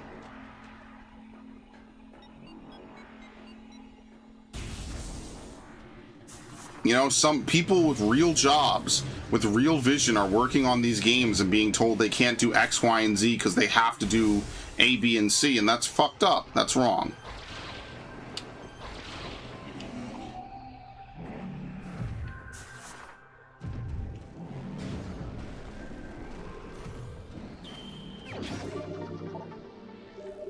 Okay.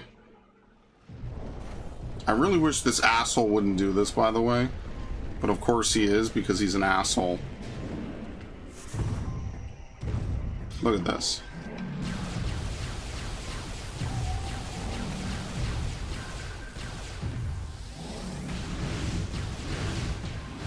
Oh wow, he actually put it through the fucking cliff. Perfect. What? I mean, are you not here right now, like, watching a fucking ancient game? Like, dude, who is still playing Metroid Prime? Like, this was, like, kind of a random stealth drop. I don't even know how they got away with this. Why the fuck did they even make a Metroid Prime game, or a remaster of Prime 1? And nothing else. Think about that.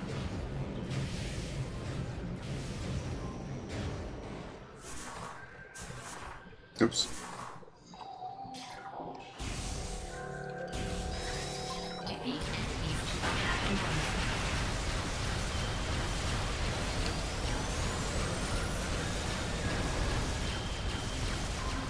I mean, Nintendo is an entire company that basically sells out on nostalgia. Like, let's be fair here. They do. Every year they just basically sell off of old shit that they made years ago. And there's nothing wrong with that. I want to really emphasize that. I don't personally think that there's anything wrong with that. I just understand that that's how they make their money. I mean, let's be fair. Like, when they make Modern Warfare 4... They make Modern Warfare 4 because they know Modern Warfare sells. Because they know people still care about it. It's name recognition.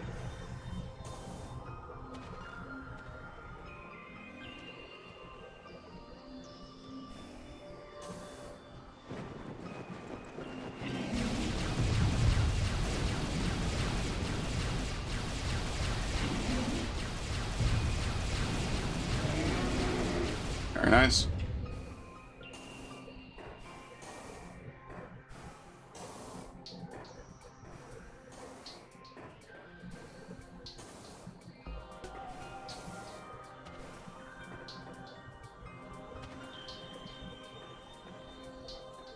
There's a power-up in this room somewhere.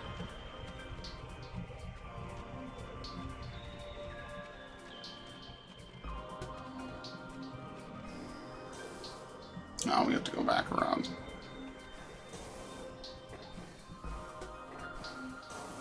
I mean, that's fine.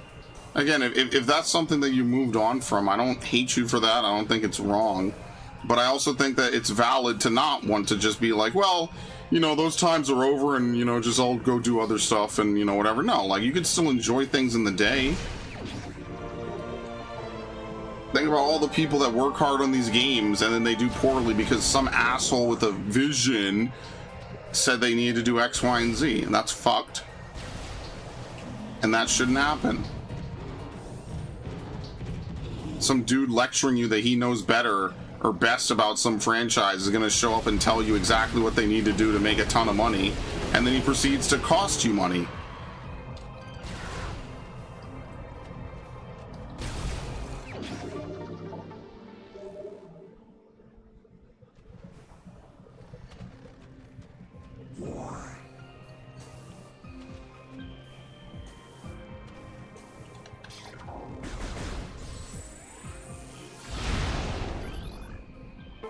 Okay.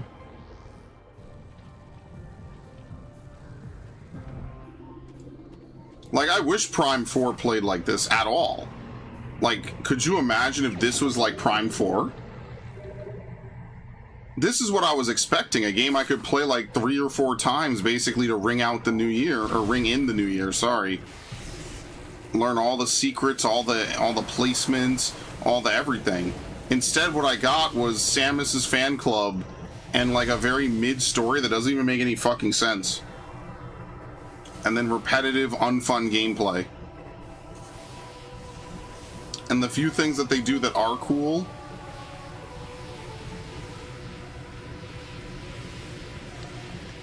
Oh, you can't see it, okay. The few things that they do that are cool, they don't do often enough. And then the rest of it is just like a generic, that could have been a Halo game. You take out the armed cannon and all this shit, it's just a Halo game. It's just Master Chief's fan club. And I think that's what really pisses me off the most, is that it could have been something amazing. It could have been the correction after all the years of not enough Metroid games. And instead we get, oh, all these characters survive because reasons, and then you need to press X to revive them. Seriously, that playthrough, not to glaze my own work, which I absolutely will do, that playthrough might be one of the biggest what the fucks of my life. Because the whole time I'm waiting for the actual game to begin, and it literally never did.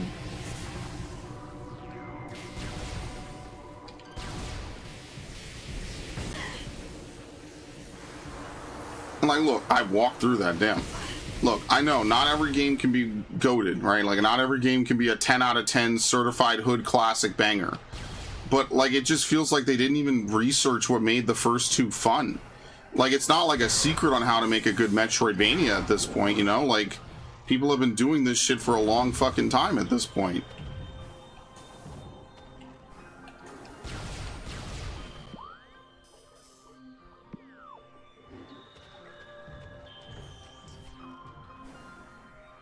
No, I get what you're saying. I just don't agree with it. You know, like, I feel like if the good times can still roll, they should still roll, you know? Like, for example, that new Bond game that's coming out, the reason why I like Bond games so much is because I have so many fond memories of playing James Bond with my cousin.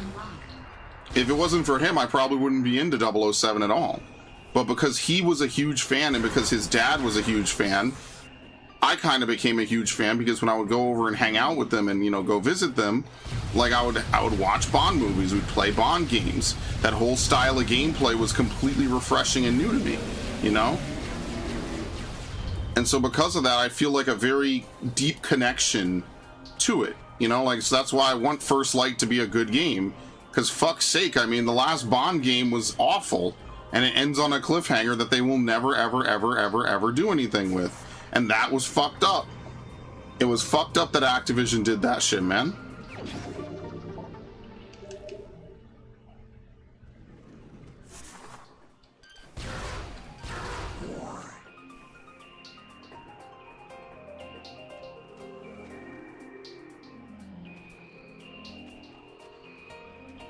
There you go. You know, like, you get what I'm saying? Like, it was fucked up what Activision did, man. I really hate that. Like, it really bothered me for a long time. You know, like how the Bond games used to kind of be open level design. You could kind of like free roam around a set area, you know, and do stuff. And then they just turned it into linear Call of Duty slot, which could work. It didn't, but it could work. And this is why we run through everything, because otherwise I'd have to kill all these dudes over and fucking over again, dude.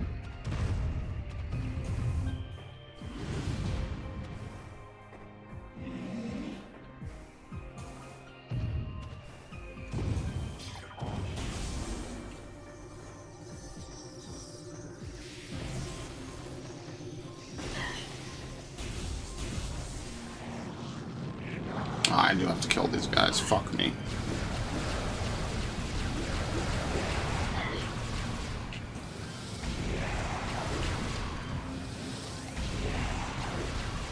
Also, if I wasn't playing games, I'd just be doing something else. I mean, that's also partially the truth, right? Like, if I wasn't playing video games, it would just be something else. I don't know. Old games don't grab me as much anymore. I mean, maybe that's just what they call maturing, right? Like, you're just, you know, different. The new you. Is there anything... Oh, you do have to go back through the labs. Okay, here's what I'm going to do. I don't want to have to go all... Like, there's nothing to get in these earlier labs, right? I know I'm saying this, like, there's no reason to go back this way, correct? So what I'm going to do is I'm going to go back through Thardis's place, because we have to go back up to the watchtower, because that's where one of the artifacts is.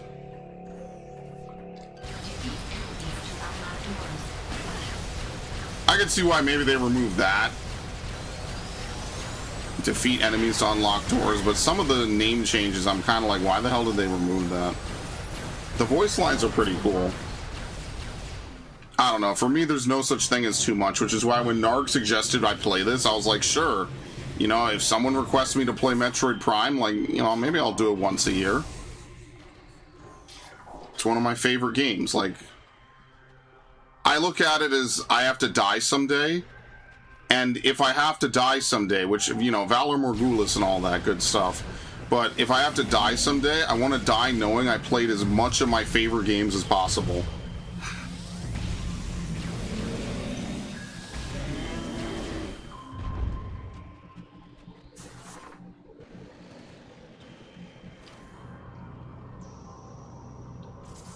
And indeed, if my cousin wasn't a gamer, I might not be a gamer myself. Because we used to go down to Virginia and we would play games. Lifetime ago, man.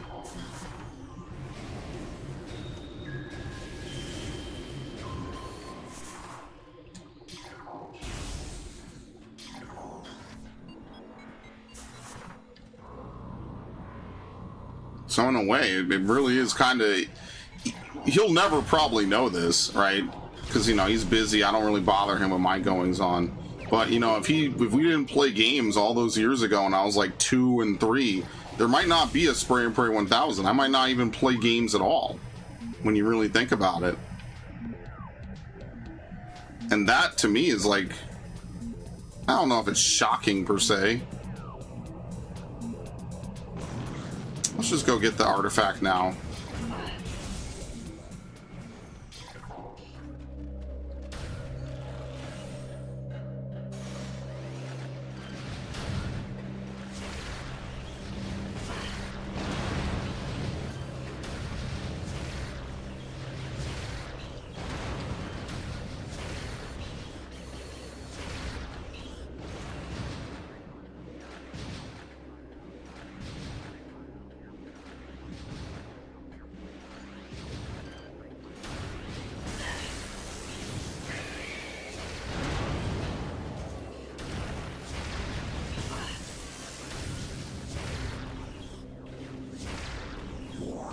That's why even some of the games I hated as a kid, I end up loving now because, you know, I have a lot of fond experiences with it. Like, one of my friends started playing Pokemon Coliseum, and don't get me wrong, I've complained about that game before. But the one thing I've complained about Pokemon Coliseum for is the fact that it's an incredibly slow grind. But I would rather have Pokemon Coliseum than whatever slop we get now from fucking Game Freak. That's for sure.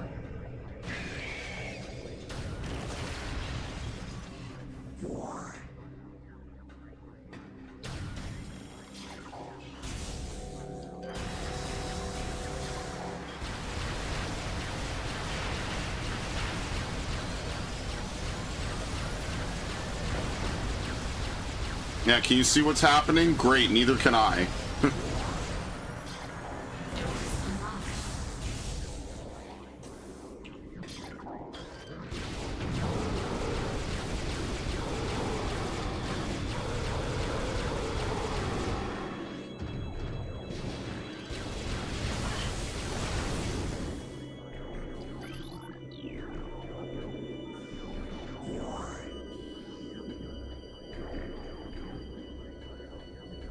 Okay. I was born with a controller in my hand? No, I was not going to be a gamer natively. It's because my cousin had a console and my mom was like, okay. I remember the exact conversation I had with my mom. We used to go to the dentist's office near me used to have an N64. And I remember saying, I want an N64. And she was like, no, we're going to get the GameCube because it's the new thing. And I was like, why? I don't know any of the games on it. The rest is history. Basically, she overruled me, and that was the end of that. And then, yeah, that was the start of my life. In a manner of speaking.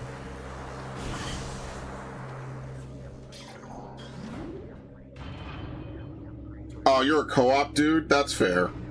See, you and I are different. I'm a single-player guy. You're a co-op dude. We are looking for two different hits, I guess.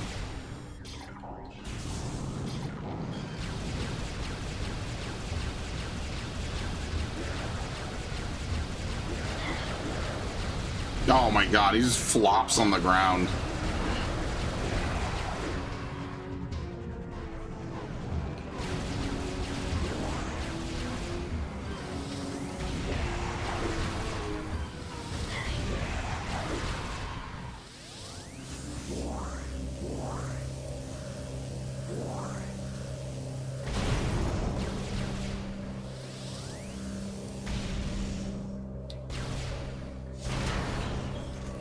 How does this work again? What's Radion Missile? Wait, can you get this early? Wait, what stops you from getting this artifact like super early in the game, actually? Nothing? Wait, you could get this artifact on the first run-through? Are you serious? Oh my god. If the camera would stop shifting... Thank you. You could get this on your first run-through. I didn't even know that.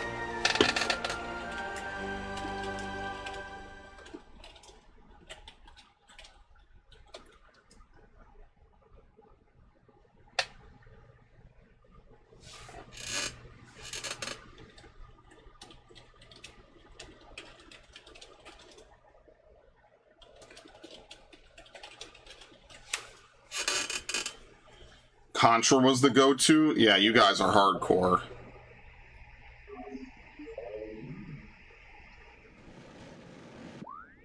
Dude, I'm gonna have to look up where the remaining artifacts are. Dude, why is the camera shift and change that? Thank you.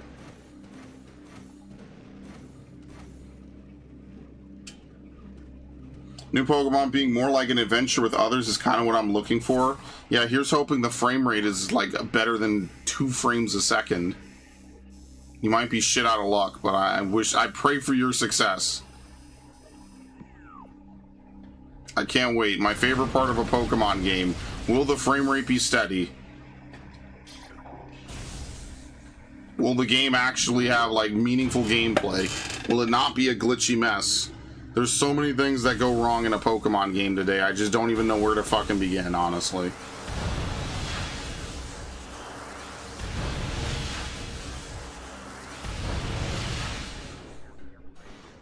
It's partly why I just stopped caring about it. Hey, let's do Pokemon raids with people. Okay, everyone's a fucking dumbass and they have no idea what the hell they're doing. And you're gonna have to carry them. Okay, it's all luck-based strats anyway, so fuck you, I guess. Yeah, that's what I'm really missing out on, guys.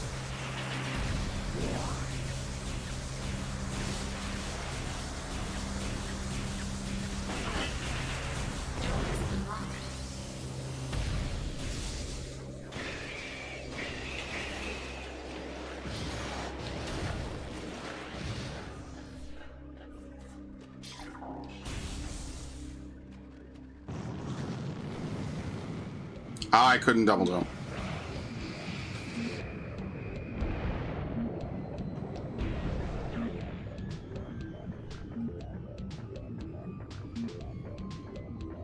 Heavy hitters should be. Draw distance is garbage. Frame rate garbage.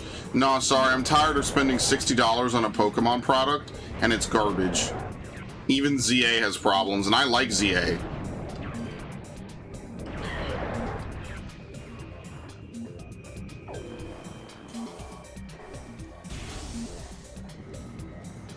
And I like ZA. Oh yeah, fishing? No, we don't have fishing in this game. Oh yeah, breeding? Oh, we barely have it. They really would get rid of breeding in Pokemon games, guys. Like, they genuinely would. They just haven't. But they would. Yeah, you saw? Oh, no. What? Robert Pattinson is going to be playing Chris Hansen. In what? The documentary about Chris Hansen. They're making a documentary about Chris Hansen. Are they going to include the part where he went after was a Shane Dawson? No, Onision. Sorry, Onision. Excuse me. I didn't really watch any of them when I was younger, so I don't really know them off the top of my head. Chris Hansen. Yeah, but Robert Pattinson is portraying the famous To Catch a Predator host Chris Hansen in the upcoming A24 film. Oh my god, it's A24? Is it a horror film? The film focuses on the origins and operations of the groundbreaking Dateline television Sting segment. Are we gonna have a Booty Warrior cameo? I know oh my god. Can they just throw that in there just for the fuck of it? That would be really funny. They gotta get somebody good to play Booty Warrior, though. I like you and I want you. Oh. The woman who won an Oscar for editing the original Star Wars film. Oh no. Passed away. She deserves that Oscar, man. Like, Star Wars for its sci-fi effects was ahead of its time.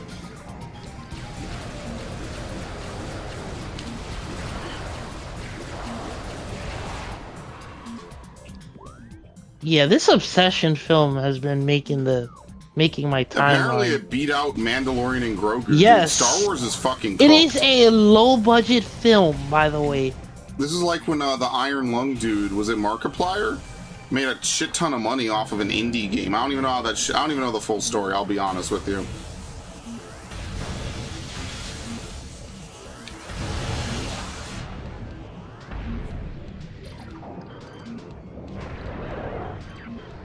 Green Lantern artist Ethan Van Sciver slams The Boys for its intelligence insulting political propaganda. The cognitive dissonance of the show is unreal.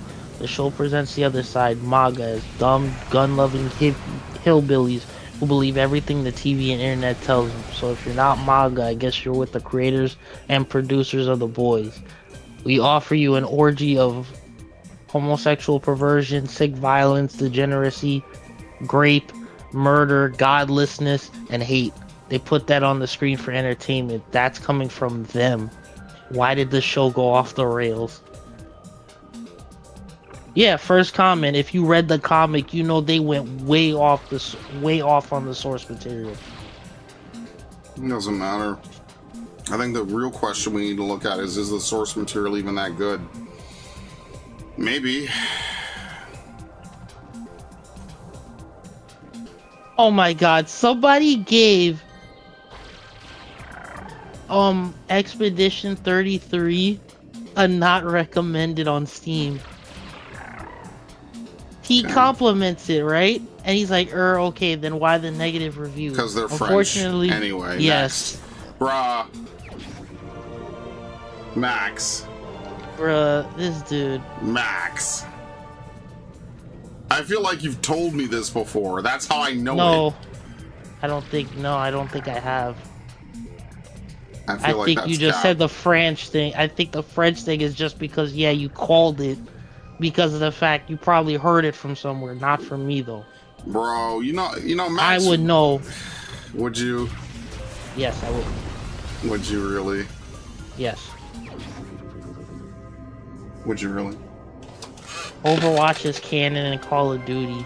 If we assume that the Korean squad is a bunch of Zoomers in their early to mid-20s, then we can safely guess everyone in this campaign has busted a load to Overwatch 4.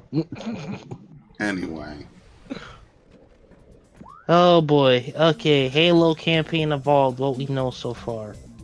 Master Chief will have customization. The most skulls out of any Halo game. That doesn't mean anything, man. Why they're gonna charge $70 for this fucking shit too? 70 smackaroos for what? 3 bonus prequel missions. 9 weapons not in the original. AKA energy sword usable. This is the most beam, unnecessary game remake I've ever seen in my fucking life, by the way. And it shouldn't even happen. They shouldn't even do it on Sony because they should just keep it so they can make more money off their own bullshit. It's so stupid, man. Like, I'm sure this is before the new Indian lady got control of Microsoft. Man, they're dumb, dude. Blood will feature pure forms first seen in Halo 3. I mean, that's cool, I guess. But I don't think I'm gonna be ready to like see the flood in Unreal Engine 5.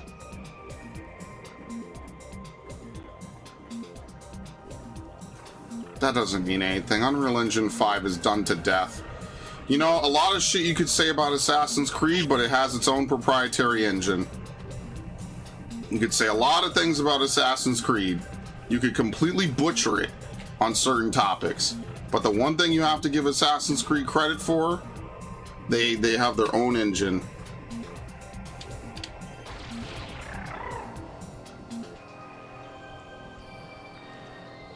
What the fuck am I doing with this?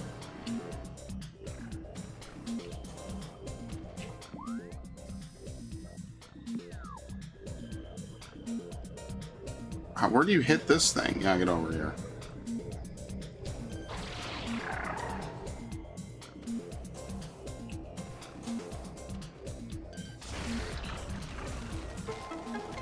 Has there been any news on Gears E-Day? No. No. They're gonna show it off at the Xbox Summer Games.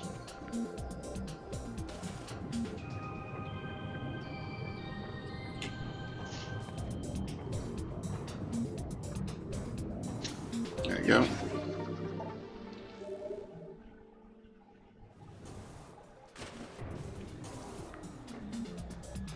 Sorry, all the games you want to learn about, there's no news. Because fuck you, that's why. You'd be happy if we gave you news, so they won't give you anything. You could still give them money though, of course. It's all making sense. I now understand why Gundam is being invaded by the Queerverse. It's all this monstrosity's fault. Witch from Mercury. Look, we watched like the nymph of Circe, whatever. Man, I know Max, Listen, you had a good time, bro. I did. I actually did. I had no fucking idea what I was watching. Like, actually. The only funny part of the movie is where, like, the main female character goes, "It's official, I have daddy issues." I was like, okay. What? I thought this was a show where Gundams, like, shoot each other and do weird shit. It is. There was more action than the first movie. But, like, the thing that kills me is that now they're gonna make you wait, like, what, another 5 years for a fucking finale? Like, bro, then what the fuck? 5 years. Mind you, they for an have hour the and a source half? material. They what? They have the source material. Oh, it's already written. Yeah, the novel. It's based It's off a the novel. novel. Oh. Yes. Then what the fuck, dude? How could it possibly take them 5 years? Oh, that just annoys me, man. Whatever.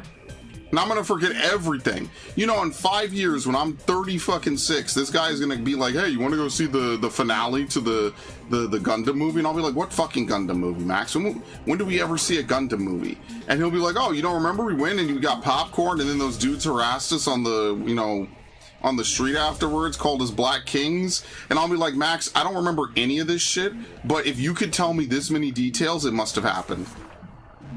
That's pretty much how most of our friendship talks go. "Max, I don't remember any of this, but if you're saying all this, it must have happened because you wouldn't make you wouldn't make up all this shit. You're not a creative liar." Which Reed in this case is a good thing. Could go for some more gears. I mean, yeah. Good gears at least. I wanna hope that they. George Lucas and his new museum opening this September. Oh. The Lucas Museum of Narrative Art. It's gonna have a display of Grievous in that wheel bike he was in episode 3. Wait, Final Fantasy 14 is having a kick emote? They have Twitch emotes, so yeah, that doesn't surprise me. I No, forgot it's to an clean actual my... emote where your character's kicking their leg. You mean like the kind that they removed from WoW because you could spit on people and they thought that was mean and rude? Oh my god, like that one girl playing GTA Online was like, "I was assaulted." Oh my god, I hate video games so fucking much. Sometimes I wish I didn't play video games, honestly. I wish these so-called activists would leave my shit alone. No, that's exactly why they can't.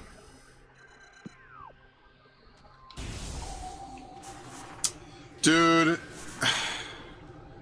look, man, we're at the part of this game where I have to backtrack all over the fucking place. Like, what's faster? Going back to Magmore Caverns South and then running all the way through this back to Talon Overworld West? Like, am I lazy, man? Like, am I really gonna do... I guess I should. Fuck's sake. Yeah, whatever. I don't feel like crossing this. Fine, I hate my life.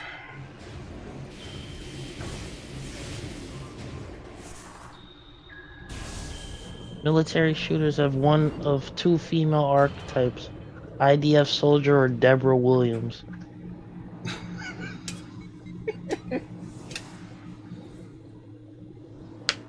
That's fucked up, but it's also kind of funny. Oh yeah, El Nombre will be back in Modern Warfare. Who? Oh, you didn't play No, I didn't 2. play the remake, so I'm no. Never mind. Don't tell me that. El Nombre? Yeah, you'll Without see a name? Yes. Well, that's only because I know minimal Spanish. And the Latina, what was her name again? I don't know. Michelle Valeria. Rodriguez. Can I tell you that when I watched the original Resident Evil movie, I was genuinely sad when she died. I was like, because they give her the shit and she's like kind of okay for a bit and then she turns. I was From Aliens? Oh. I don't remember. Gomez? Or was it Vasquez or Gomez? It was like both of them. Battlefield 6 player gets a 1,134 meter kill with iron sights. Yikes. It was That destined is... to happen to someone. Jesus.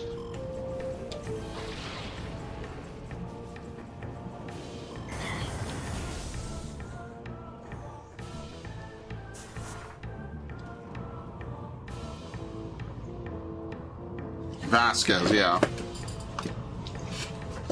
Oh my god. Reminder, there are thousands of DSPs out there who don't stream. I had to look up a guide. I've been stuck here for half an hour. How was I supposed to guess I could do that? Oh no. It's this part of Arkham Asylum Oh no. where you have to use the remote control batarang where you're stuck in the elevator. I don't remember that, but yeah. Yeah, you're right. They don't stream. They play all the games around you, and then they never do anything. If they can't cheese it, they're fucked. Oh, it's when you have to use the remote control batarang, put the power on it, and then swing it back to the power box. Dude, you know, Arkham City, the two Arkham games I played, and I don't even remember Arkham Origins, are some of the most cookie cutter, like, basic bitch fucking gameplay. Like, what difficulty could you actually have on, like, half of these games? Like, genuinely, man.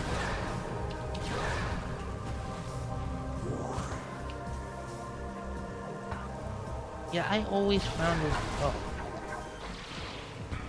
Halo Online is free and you should play it.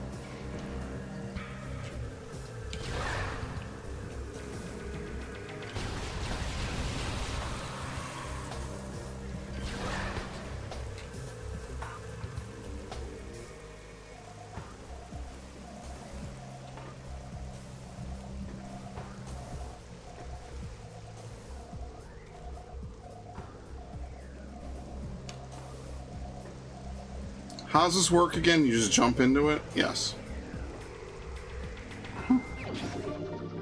When playing Batman, you gotta be in the mood. You don't have to be in the mood. You just have to not be a dumbass! There you go. You don't have to do anything special, dude. It's a fucking Batman game. The Arkham games are good because with minimal effort, anyone can beat them. But to master them is like another fucking skill set entirely. It's actually wild how much you have to practice on the Arkham games.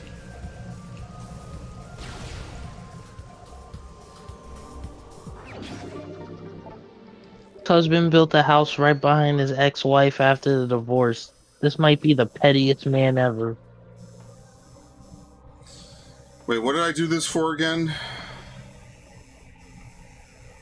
Yeah, because I don't have to go back into the frigate, right? Phazon Mines East, Chozo Ruins South. That's really the way that you get back here, is you use Chozo Ruins South. It's just faster than having to go through the frigate. So what I'm going to do is I'm going to go back to Chozo Ruins West. What else can I do, man?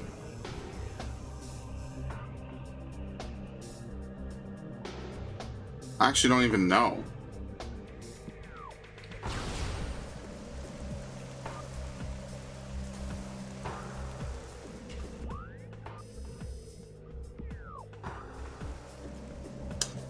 But to be fair, like, we're gonna have to travel all the way back through.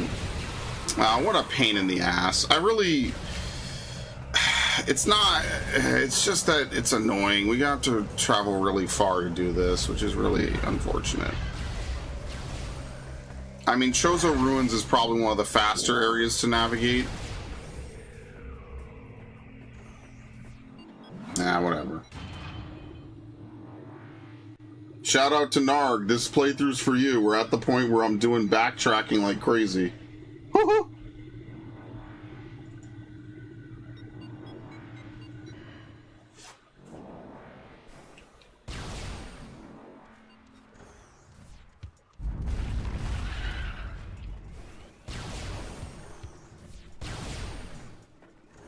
Okay.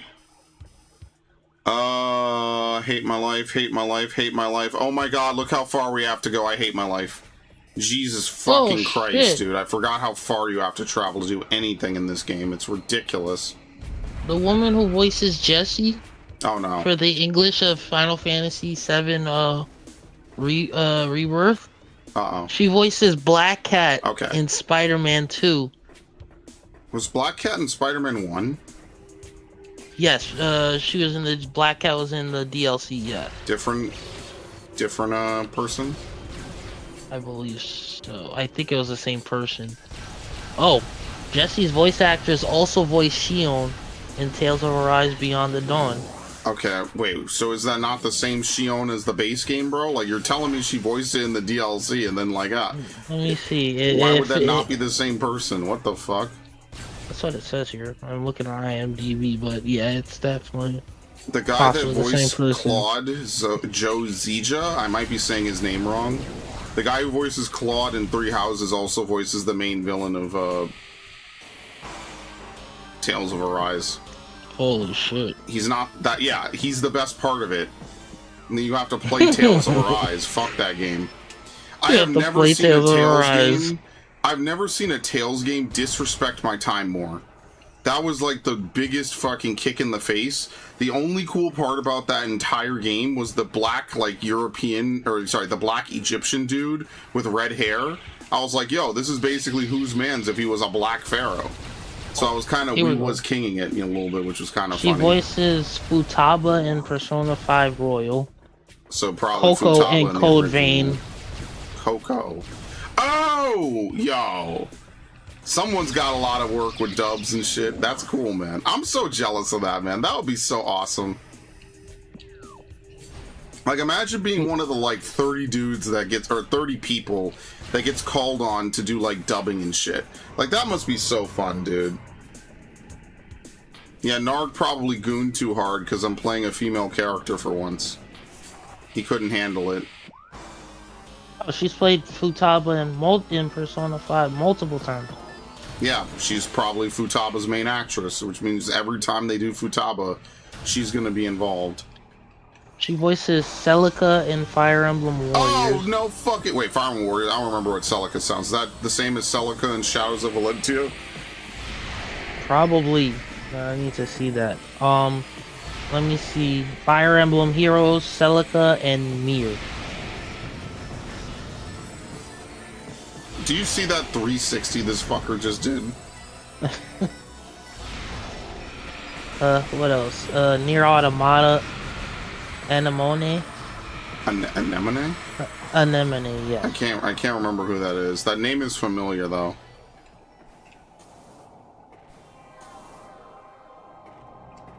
She voices Magalo in Tales of Berseria. Oh my god, dude, she's in everything. Actually, I know exactly who she's talking about. Did I even use that character when I played the game? I think she was the mage, right? She was the mage with the mage. tail. Yeah, she was the mage with the big hat. That Rokuro was like flirting with the whole game. Oh my god. I basically kicked Velvet and Laphicet out of my party, by the way. I have to play Tales of Berseria one day. Yes, you do. It's amazing. And then I have to try to finish Arise afterwards, because I want to see if I want to see what the deal with the DLC is. Okay, the last two are in Phazon Mines, actually, believe it or not. And she voices Ritsuko in Evangelion. You know, like, I will say this, people who do all this dubbing and voice work, man, you guys really are the heroes. I know that dubs get shit on all the fucking time, but genuinely, yeah, I kind of like, hate that. I fucking enjoy dubs so much sometimes, because some of you really put in 110%. So, like, when I was rating Howling Blade's VA is actually, like, a relatively, like, small dude. Like, he's not in, like, a ton of stuff. Dude, I feel so bad for him and, like, Dancing Green's voice actor, who's also in Date Everything. Like, I genuinely had so much fun just listening to them. Just listening, man. They're so good at what they do, man. Heroes of Warcraft. Inquisitor Whitemane. Alright. We'll finish this next time. We're basically at the end of the game. We just have to do Phase on Mines Part 2. Or Part 3. I don't know, Part 2. And then that's the end of the game. The last artifact is in the Artifact Temple. I always leave it for last at this point. So, I will thank everyone who showed up. Thanks Narg, thanks Raiden, thanks Warlord, thanks Viv, thanks anyone else who stopped by. Much appreciated. We will finish this soon. Okay. Max, any final words? No, that's it. Okay, because we're gonna go get started on this fucking Batman game. Yep. Ugh. Which is on my PlayStation. Ugh. I actually have a bunch of games I need to go pick up. I'm not gonna do that now. Alright. I will see everyone later.